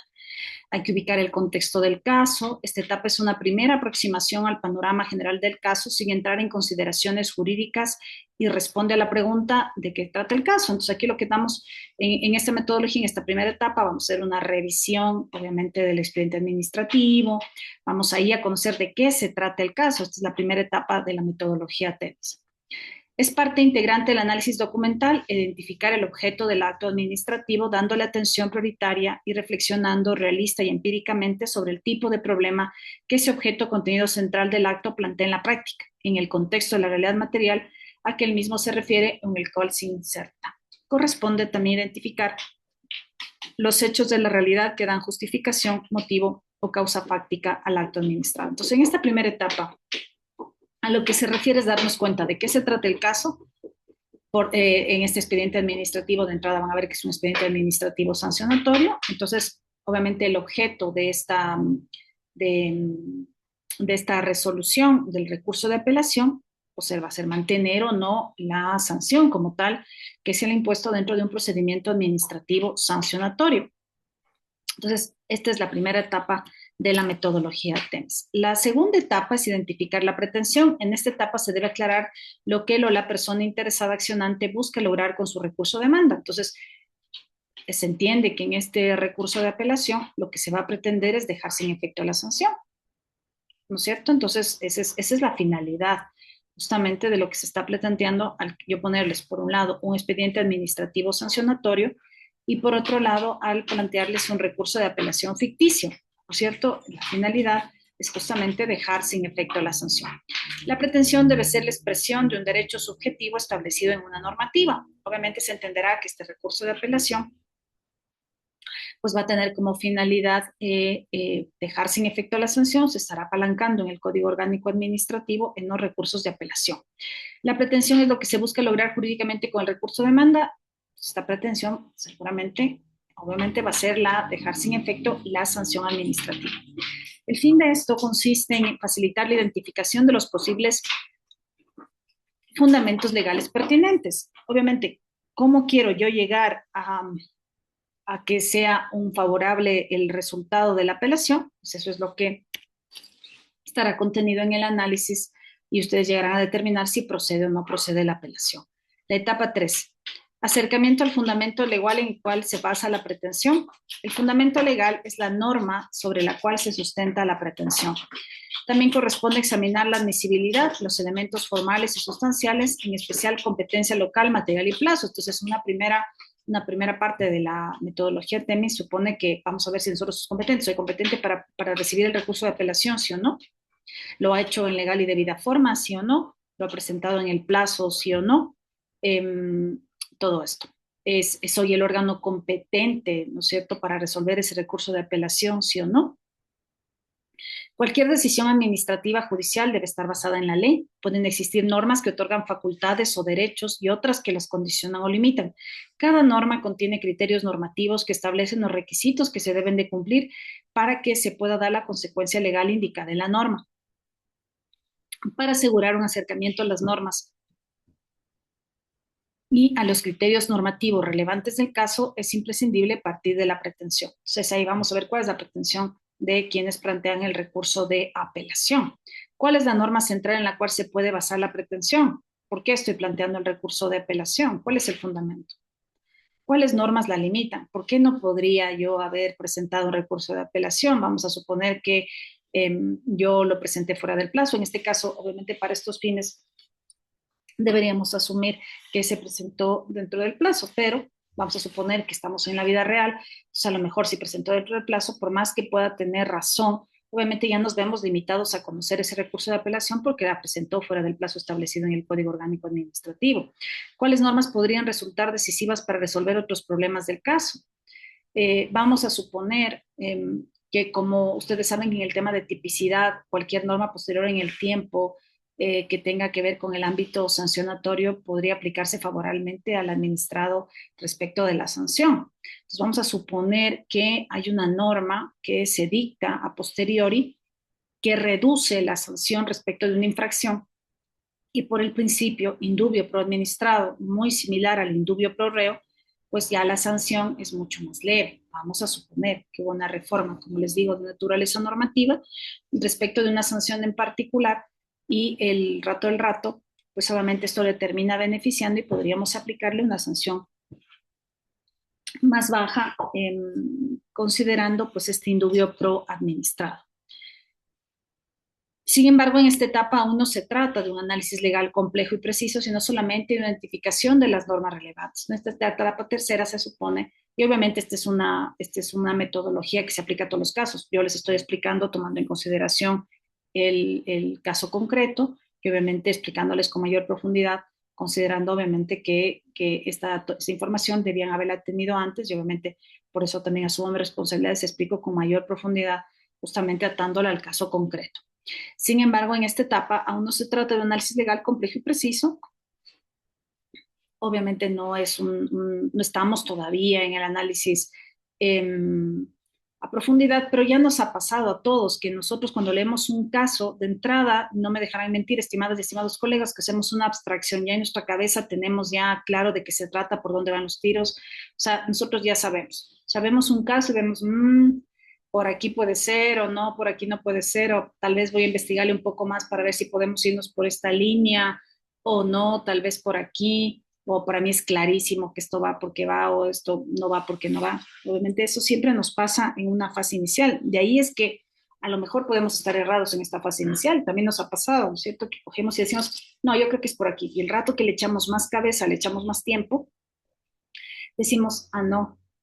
Y puede pasar que inclusive hasta la primera vez que vimos la norma en la que supuestamente en nuestra cabeza nos daba toda la razón para hacer lo que estábamos pensando, le leemos con más calma y decimos, y encontramos una I, encontramos una O, encontramos una palabra adicional que nos cambia totalmente. Ah, no, en este caso no me va a servir este artículo porque mira que tiene esta I que le ata a otra cosa. O mira que tiene esta O, y entonces significa que es lo uno o lo otro.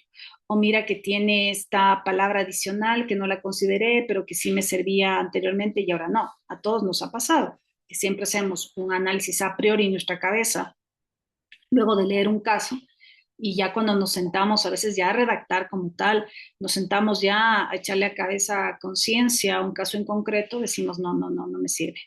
No, no, por aquí no es, tengo que encontrar otra cosa. Le volvemos a leer el caso, volvemos a analizar el caso y decimos, sí, sí, por aquí sí puede ser. Por aquí es, tal vez no, no, no voy a obtener lo que estaba pensando, pero por aquí sí puedo salir con el caso. Entonces, en la etapa 4, en cambio, nosotros vamos a identificar los criterios normativos. Vamos a tratar de identificar los requisitos legales concretos dentro de una norma particular que podría sostener la pretensión. ¿Cierto? Entonces, en esta etapa 4, obviamente, si yo digo, eh, me invento, que cabe la sanción de exceso de velocidad, eh, cabe la sanción de exceso de velocidad si es que yo me paso eh, X cantidad, X velocidad o lo que fuera. ¿No es cierto? Entonces yo apelo porque yo no me pasé y obviamente no se configura la norma, porque ahí dice que yo debo pagar una multa tal si supero el exceso de velocidad permitido.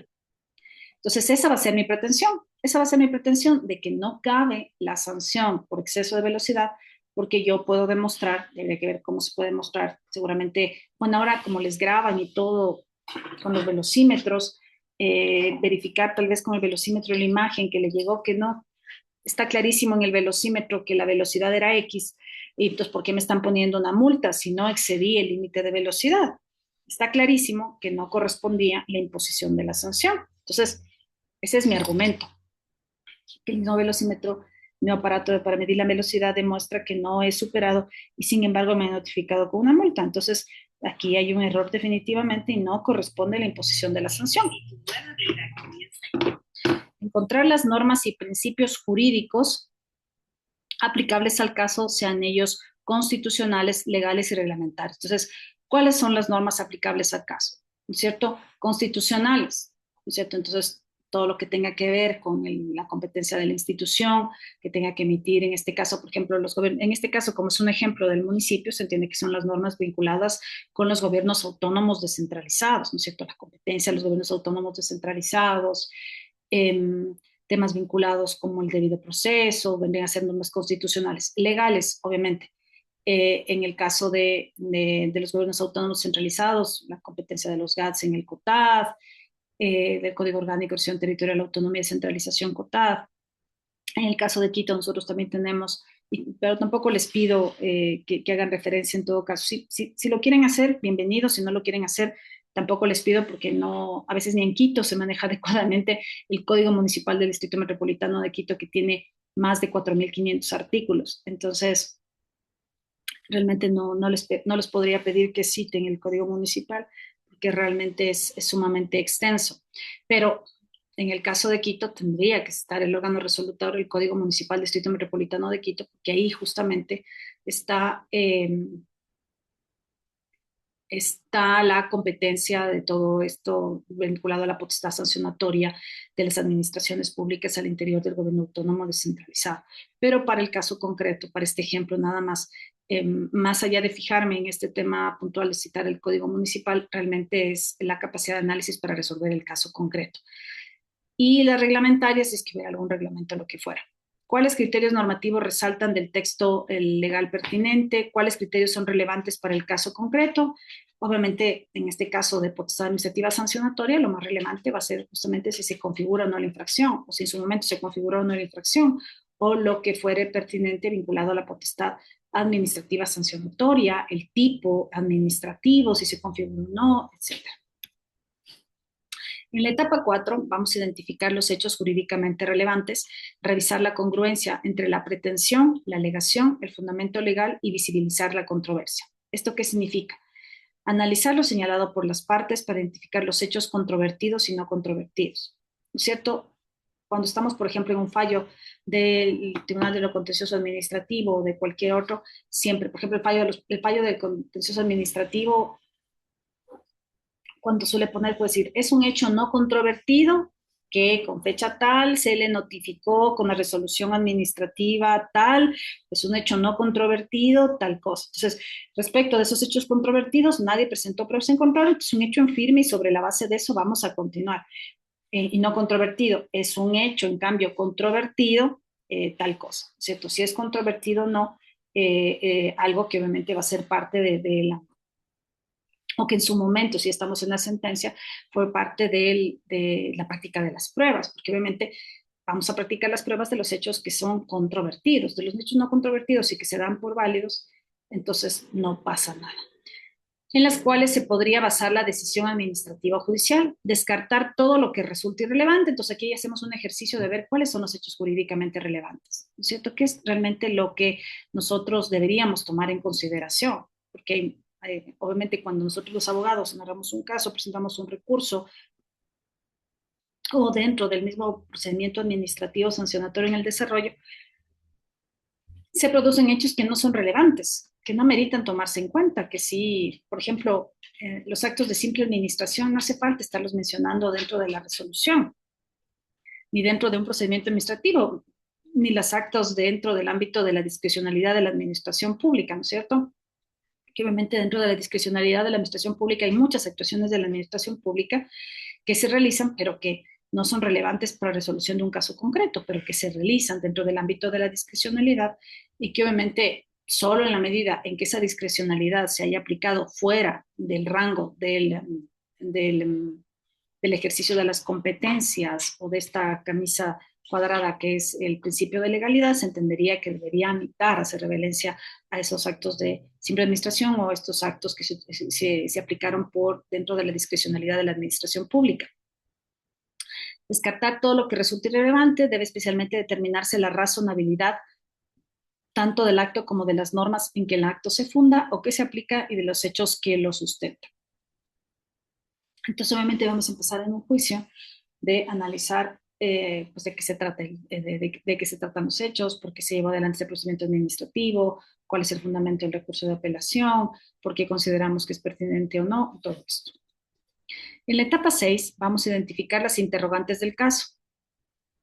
Vamos a advertir los problemas de índole fáctica, probatoria y de índole meramente jurídica del caso. Entonces, se puede tratar de interrogantes respecto del recurso indicado, respecto a la aplicación o pertinencia de una norma o sobre la necesidad de interpretación de un criterio normativo.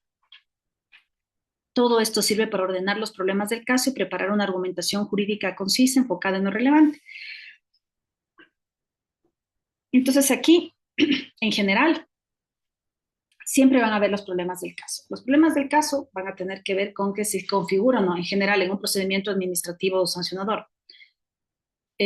Vamos a suponer que la infracción administrativa, vamos a ver que el tipo administrativo señala que si un conductor es, que si un conductor saca su vehículo el día de pico y placa fuera del horario establecido, la consecuencia jurídica es bueno, antes era la retención del vehículo, ahora es una multa alrededor de $100, es un salario, ¿no? La primera multa es un salario básico, me parece que la segunda es 2 salarios, pero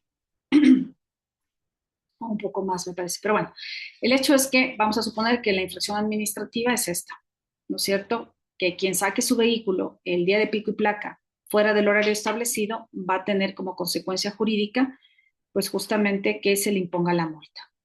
Entonces, vamos a suponer que es un recurso que se plantea porque, o es un procedimiento administrativo en general que se plantea porque esta es una metodología para resolver, o sea, un recurso de apelación o un caso concreto dentro del procedimiento administrativo sancionador o lo que fuera.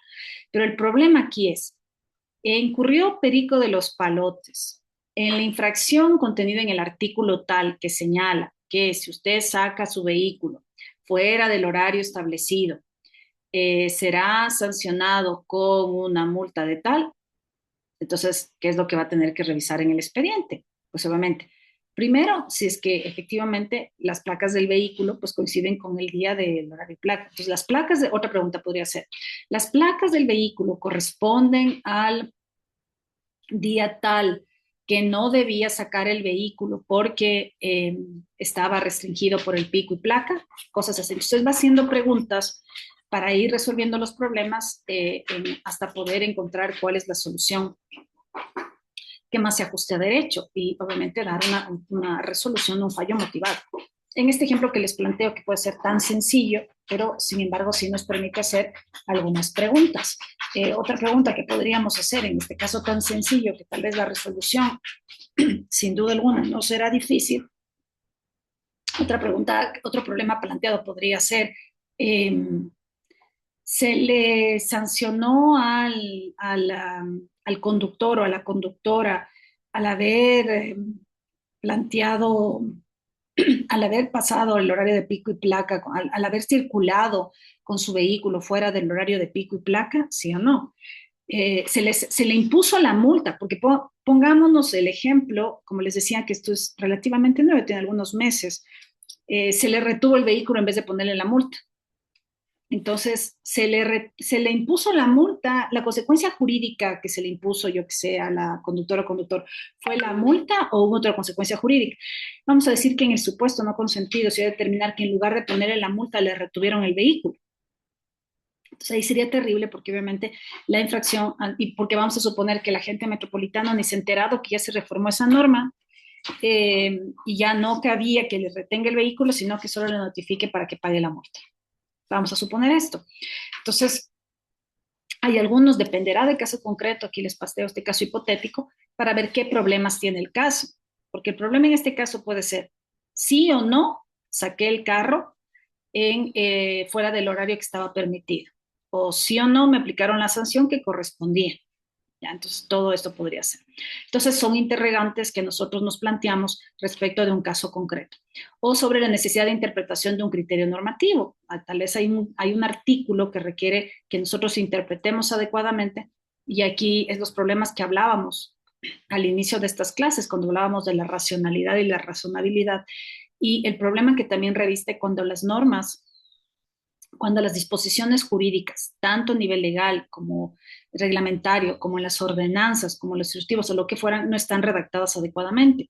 Cuando están obscuras, cuando están mal elaboradas, cuando se dejan lagunas, cuando son contradictorias, en fin, todos estos problemas que se ponen, está mal puesto el punto, está mal puesto un punto y coma, está indebidamente puesto una I, una O o lo que fuera, todo esto también dificulta la posibilidad de análisis, ¿no? Entonces también parte por una racionalidad, inclusive de naturaleza lingüística, al momento de elaborar las disposiciones legales, reglamentarias, de ordenanzas o lo que fuera. Entonces también puede necesitar una interpretación normativa. Todo esto sirve para ordenar los problemas del caso y preparar una argumentación jurídica concisa enfocada en lo relevante. Fijándose en lo meramente jurídico, pueden surgir interrogantes sobre la aplicabilidad de una norma y sobre cómo comprender o interpretar el contenido de una norma, especialmente de un criterio normativo en particular. También pueden surgir interrogantes sobre la relevancia de principios legales en relación con una norma concreta. Bueno, en este caso, como el que les planteo, no es un caso difícil, más bien es un caso sencillo, pero en la práctica también, porque como les digo, esta metodología se aplica a todo. Eh, puede ser que en la práctica, pues obviamente estamos frente a la necesidad de saber si es aplicable o no este caso concreto, esta norma, o no lo es, o si deberíamos optar por otra norma, o si definitivamente hay un problema de interpretación, o hay una laguna, hay una laguna. Entonces, ¿cómo llenamos esta laguna? ¿Cierto? Y obviamente las lagunas en el ámbito del administrativo sancionador, si es que son a nivel de tipificación de infracciones, no se podrían llenar, simplemente no hay una infracción por este caso en concreto. Por darles un ejemplo, hay casos en los que dicen, ay, tengo problemas con los vecinos, por ejemplo, esto del Airbnb, ¿no es cierto? Hay algunos edificios que están dedicados, por ejemplo, aquí en Quito, a rentar sus departamentos para Airbnb, pero hay algunos edificios que son residenciales y sin embargo, pues obviamente no tienen los vecinos, los condóminos de un edificio empiezan a arrendar sus departamentos para Airbnb.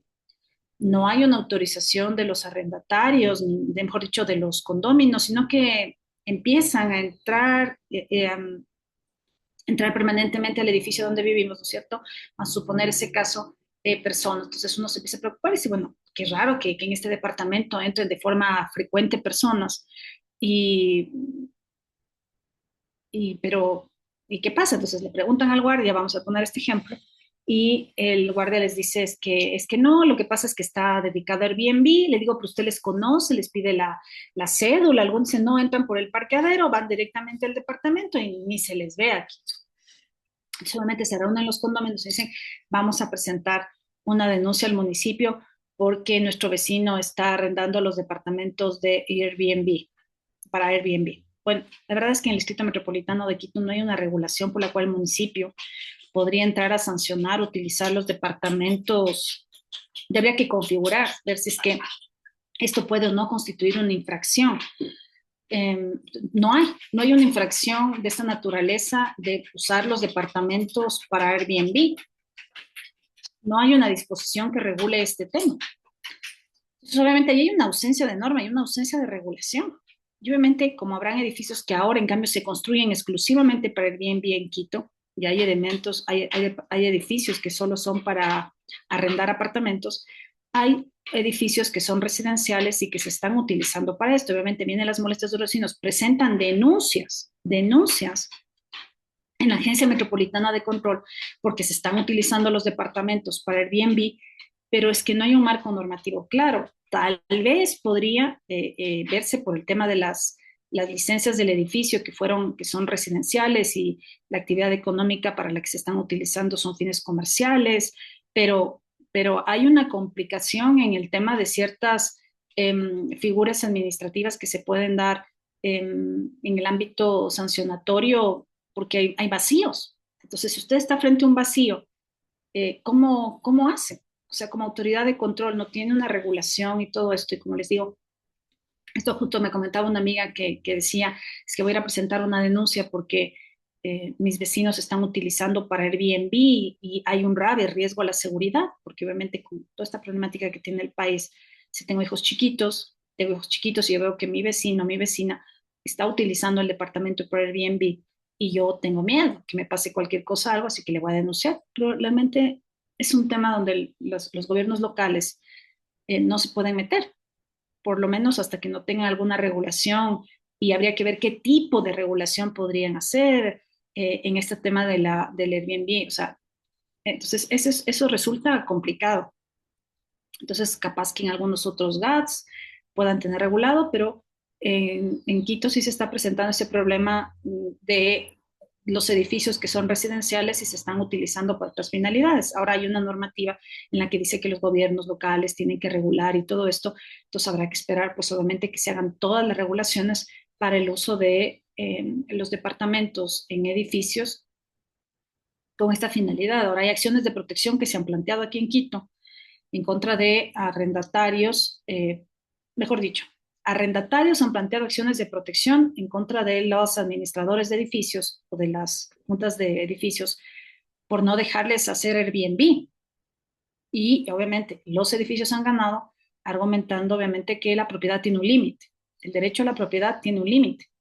Y el límite, como en la regla general del derecho, mi derecho termina donde comienza el de otro. Yo no puedo poner en riesgo la propiedad de mis vecinos ni su seguridad pensando que puedo utilizar indebidamente mi inmueble haciendo Airbnb. Entonces, miren ustedes cómo hay situaciones para las que todavía falta regulación y que tomarán su tiempo. Fijándose en lo meramente jurídico puede surgir interrogantes sobre la aplicabilidad de una norma, sobre cómo comprender o interpretar el contenido de una norma, especialmente en un criterio normativo en particular. También pueden surgir interrogantes sobre la relevancia de principios legales en relación con una norma concreta. ¿Cuáles son las interrogantes jurídicas? Es decir, los problemas de índole meramente jurídica, ¿no es cierto? Entonces, habrán problemas sobre los hechos, pero mejor dicho, habrán preguntas sobre los hechos, pero también habrá preguntas sobre el derecho, sobre cosas como las que les estoy planteando. Esto es un tema jurídico. ¿Cuál es la regulación? ¿Cómo se regula esto? ¿Dónde se denuncia? ¿Cómo se hace? O sea, entonces ahí tenemos, por ejemplo, leyes de propiedad horizontal, los reglamentos internos de los edificios, obviamente decisiones adoptadas por las actas de los condóminos cuando se denuncian edificios, pero más de eso no hay. O sea, no es que haya una regulación demasiado excesiva en torno a la propiedad horizontal en el Ecuador. Entonces, miren ustedes cómo a veces podemos encontrarnos con estos vacíos normativos y tener interrogantes jurídicas para resolver problemas que son netamente jurídicos, que es el tema del ejercicio. Miren, en este ejemplo que les planteo, es el ejercicio del derecho a la propiedad. Porque uno dice, pero yo sí soy la dueña, pues yo veré lo que hago. No, tampoco es tan así, tampoco es tan así.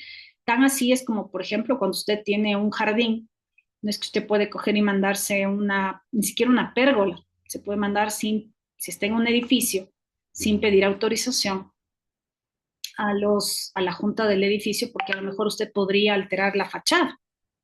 Entonces, diferente es que usted quiera hacer usted tiene su departamento atrás del edificio, entonces capaz que no tiene mayor problema en hacer una pérgola porque nadie le ve, pero si usted quiere hacer una pérgola, su departamento tiene un jardín hermoso, usted quiere poner una pérgola, pero eso puede afectar la fachada del edificio. Solamente usted, por más que sea propietaria de ese departamento, no puede mandarse solita la pérgola, tiene que solicitar autorización, y no solo obviamente a los vecinos, sino seguramente autorización por obras menores al gobierno cantonal, ¿no es cierto? Entonces, hay una serie de elementos que hay que considerar justamente también. En la etapa 7 vamos a interpretar las normas relevantes. Los términos normativos requieren una interpretación si resultan pertinentes para la resolución del caso. Para esto existen diferentes temas, diferentes tipos de interpretación, y con eso vamos a ir terminando, que veo que rápido que se ha ido el tiempo, ya van a ser las 10. Se deben tomar en cuenta las interpretaciones ya aceptadas por la jurisprudencia. Y esto lo vamos a ver más adelante con más profundidad en el siguiente módulo. Tenemos la interpretación literal. Cuando el caso es sencillísimo, el artículo es clarísimo, interpretación literal. O sea, no tenemos problema. Si el artículo dice A más B, entonces C, B1. Teleológica, que son los fines que persigue la norma. Y esto obviamente requiere un mayor esfuerzo de interpretación histórica. A lo mejor requiere una interpretación histórica, y esto está más atado justamente a la Corte Constitucional, sobre todo para el desarrollo de los derechos, para un tema progresivo de derechos, ¿no es cierto? La sistemática, obviamente que esto es más sobre todo atado al ámbito constitucional, porque obviamente las normas constitucionales no se las interpreta solitas, sino dentro del sistema armónico de la Constitución, ¿no es cierto? Entonces, por lo general, en el ámbito de la legalidad, es un tema de literalidad, ¿no es cierto? Es un tema de literalidad, es un tema, un método de subsunción, ¿no es cierto? Y adicionalmente es sistemático, sí, porque obviamente sobre esta materia puede haber varios artículos dentro de de un mismo capítulo de rango legal o reglamentario, lo que fuera, y obviamente habrá que interpretarlos armónica y sistemáticamente entre todos, porque a lo mejor cogiendo solo un artículo no se entiende, o el artículo solito no es aplicable, sino que se complementa con otro, entonces podría requerir una interpretación sistemática.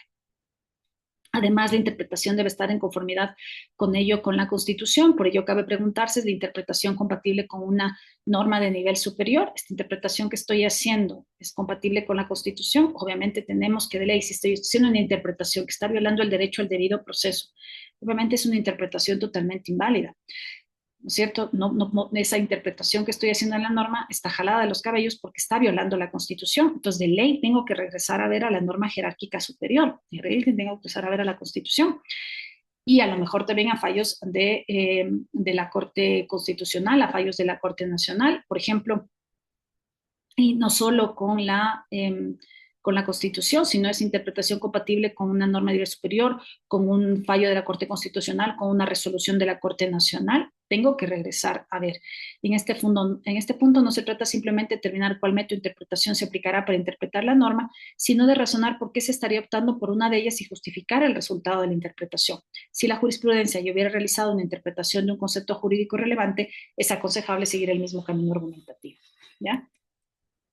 Y bueno, vamos a hacerlo brevemente para que no se queden con ninguna duda. Etapa 8, valoración de la prueba. En esta etapa se va a tratar de revisar la necesidad de emitir una prevención a las partes por falta de alegación, falta de presentación de pruebas o si lo estimara conveniente por alguna otra razón procesal.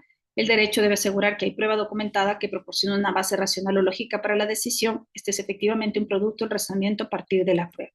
En esta etapa debe también evaluarse el poder de convicción de las pruebas persistentes, el grado de credibilidad de los testigos, de confiabilidad de las pericias. Bien, en fin, aquí lo que nos vamos a analizar es las pruebas. Luego vamos a la subsunción, que vendría a ser la etapa 9, y eso nos falta un poquito. La etapa 9, que viene a ser relacionar los hechos probados con la norma relevante y su interpretación. La sustitución consiste en relacionar los hechos jurídicamente relevantes con las normas relevantes, a la luz de la interpretación realizada en la etapa anterior, es decir, los hechos identificados se relacionan con el resultado de interpretación de las normas y sus criterios normativos relevantes.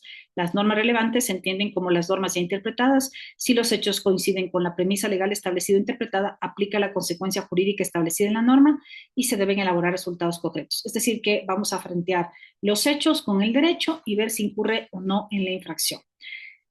La etapa décima, que es la última, elaborar de la resolución o sentencia. La tarea consiste en resolver un recurso de apelación, dictar una sentencia que contenga todos los elementos en los que se basa, significa describir los hechos probados y no controvertidos, las consideraciones fundamentales de la valoración de la prueba y las normas aplicadas con su respectiva interpretación. Luego de haber adecuadamente analizado lo atinente a la validez del acto, fundamentalmente a su razonabilidad frente a los hechos del caso, derechos que afecta, lo más importante en el análisis jurídico es determinar las opciones posibles y luego elegir uno. Entonces, en resumen, vamos a aplicar esta metodología, que es como la línea que les sirve para llegar a un análisis. A lo mejor ustedes ya han dictado, como entiendo en algún momento me decían ustedes que ya habían dictado resoluciones, entonces para ustedes a lo mejor sea muy sencillo. Para quienes no, esta es la manera de cómo deberíamos llegar a una resolución racional, o por lo menos razonable, dependiendo si es que hubiera un conflicto de derechos. Pero esta es la línea. Entonces, lo que yo espero de ustedes es una resolución en la que ustedes puedan tomar todos estos elementos que plantean las etapas del método Temis y decidir si es procedente o no el recurso de apelación. Eso es todo, estimadas y estimados alumnos. Así que no sé si tienen alguna duda o si no estamos claros respecto de lo que nos tocaría hacer para el próximo domingo.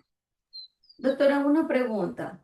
Aquí el tema de nosotros ya en el último punto que dio usted en etapa 10, lo que nosotros tenemos que hacer es una sentencia o es en este caso una Resolución. conferencia en el acto administrativo. Es una resolución. Es una resolución porque si ustedes ven es un recurso de apelación ante el municipio. Entonces en el módulo 1 es una resolución administrativa. Es una resolución administrativa del municipio que sale. Ajá, es una resolución administrativa. Estamos en el módulo 1, aquí estamos solo en actos administrativos, resoluciones administrativas.